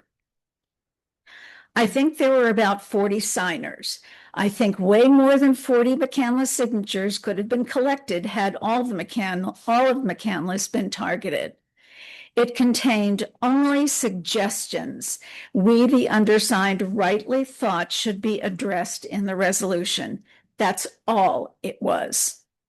I'm so sorry that Mr. Casey accused this council of using that survey, my survey, in any other way. It is just not true what he said. If people opposing any resolution had actually read my petition survey, they would realize that it was not what President Clunan and legal advisors came up with and presented. This is just another sad attempt to disparage new leadership in McCandless. I also hope that in the future, the minority governing side on council and in the citizenry, at the very least, will give the respect that is due this duly elected council and not address them by their first names during public meetings. How petty. Thank you, Ms. Saul, President Clunan, Mr. Hickerson, Mr. Babich, for your service to McCandless, and I wish you the best in the coming years. Thank you. Thank you for your comments. Do we have any further public comments on non-agenda items?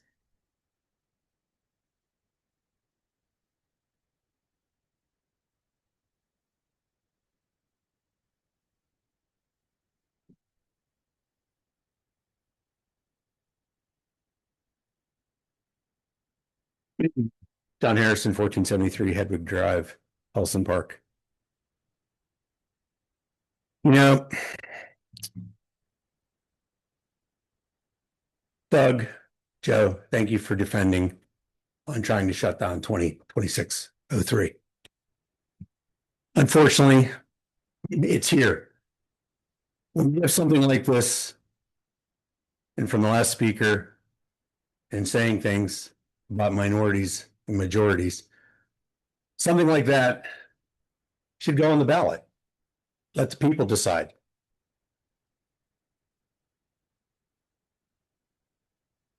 Because that takes it out of your hands and puts it in ours.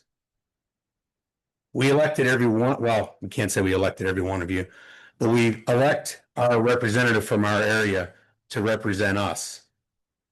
And that one person is representing 2,000 people, 3,000 people, sometimes more. And depending on where you stand, you sometimes agree with what they do, and sometimes you don't agree with what they do. But unfortunately, this council has become political. And it wasn't that way through a lot of different things that have gone on over the years. And it's sad to see.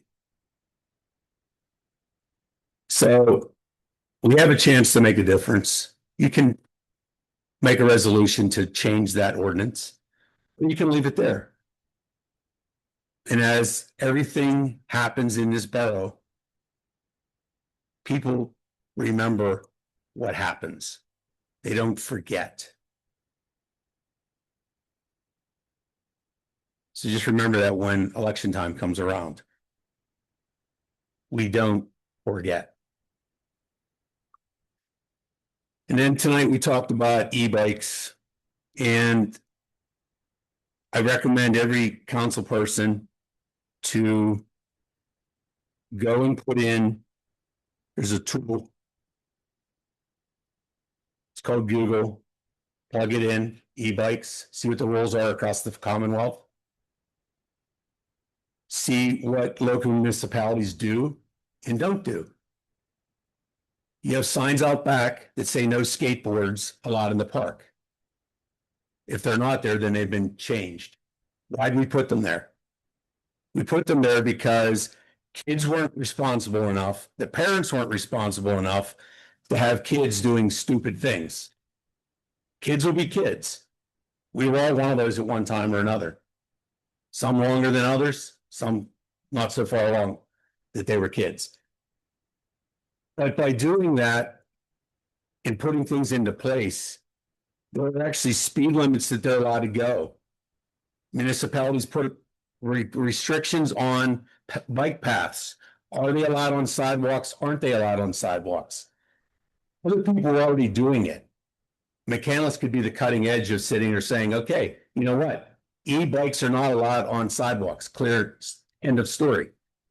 Then you can sit there and wait until somebody gets hit on one of them and gets killed because they thought they were cool.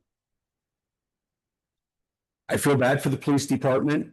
Chief is not here tonight because I'd actually like to have a conversation with him on it. But the e-bikes are a problem. And they're only going to get worse. Trish, I agree with you. Having them and being responsible is one thing. Having them and buying them from your kid and giving them to your kid with no stipulations and no rules, that's being a poor parent. Because the kid doesn't have the common sense to not drive them in a parking lot, weaving in and out of cars. Racing across the ball field when kids are out in the ball field playing. So we have a chance to make a difference. We should do it. And the other thing is the lights on all the lots that we're paying electricity for, and also with the new lights. Can they be put on timers, or actually not on timers, but the whoever's using them can actually turn them off when they're done? Because the ones out here right now, they're on, and I know that the kids went home an hour and a half ago. We as taxpayers pay for those lights. So if we can extend your budget by saving money, can we do it? Thank you. Thank you for your comments.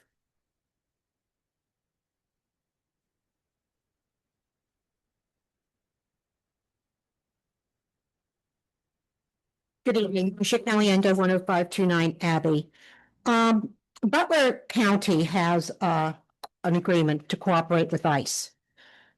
Last week, they were contacted by the Pennsylvania County's risk pool and notified them that county employees acting under the direction of any federal agency dealing with immigration enforcement will be excluded from liability coverage beginning June 1st. Thank you for passing that ordinance. If that would be true and they would apply that to McCandless, what would our cost have become? And nobody wants a tax increase. What would this have cost had we lost liability coverage because we would have agreed to cooperate with ICE? So thank you again for passing that. Additionally, sanctuary city is not defined. Sanctuary city is only defined when those passing a law stating that they will be a sanctuary city explicitly states that. McCandless is not a sanctuary city, and the city of Pittsburgh is not a sanctuary city. So I just wanted to state that for the record. Thank you. Good night. Thank you for your comments. Okay, are there any further public comments this evening? Okay, seeing none, do we have a motion to adjourn? Move to adjourn. Thank you. And a second? Second. Mr. Hickerson. All in favor of adjournment, please respond by saying aye. Aye. Any opposed? No? Okay, we're adjourned. Thank you, everyone. Have a good meeting. Good evening.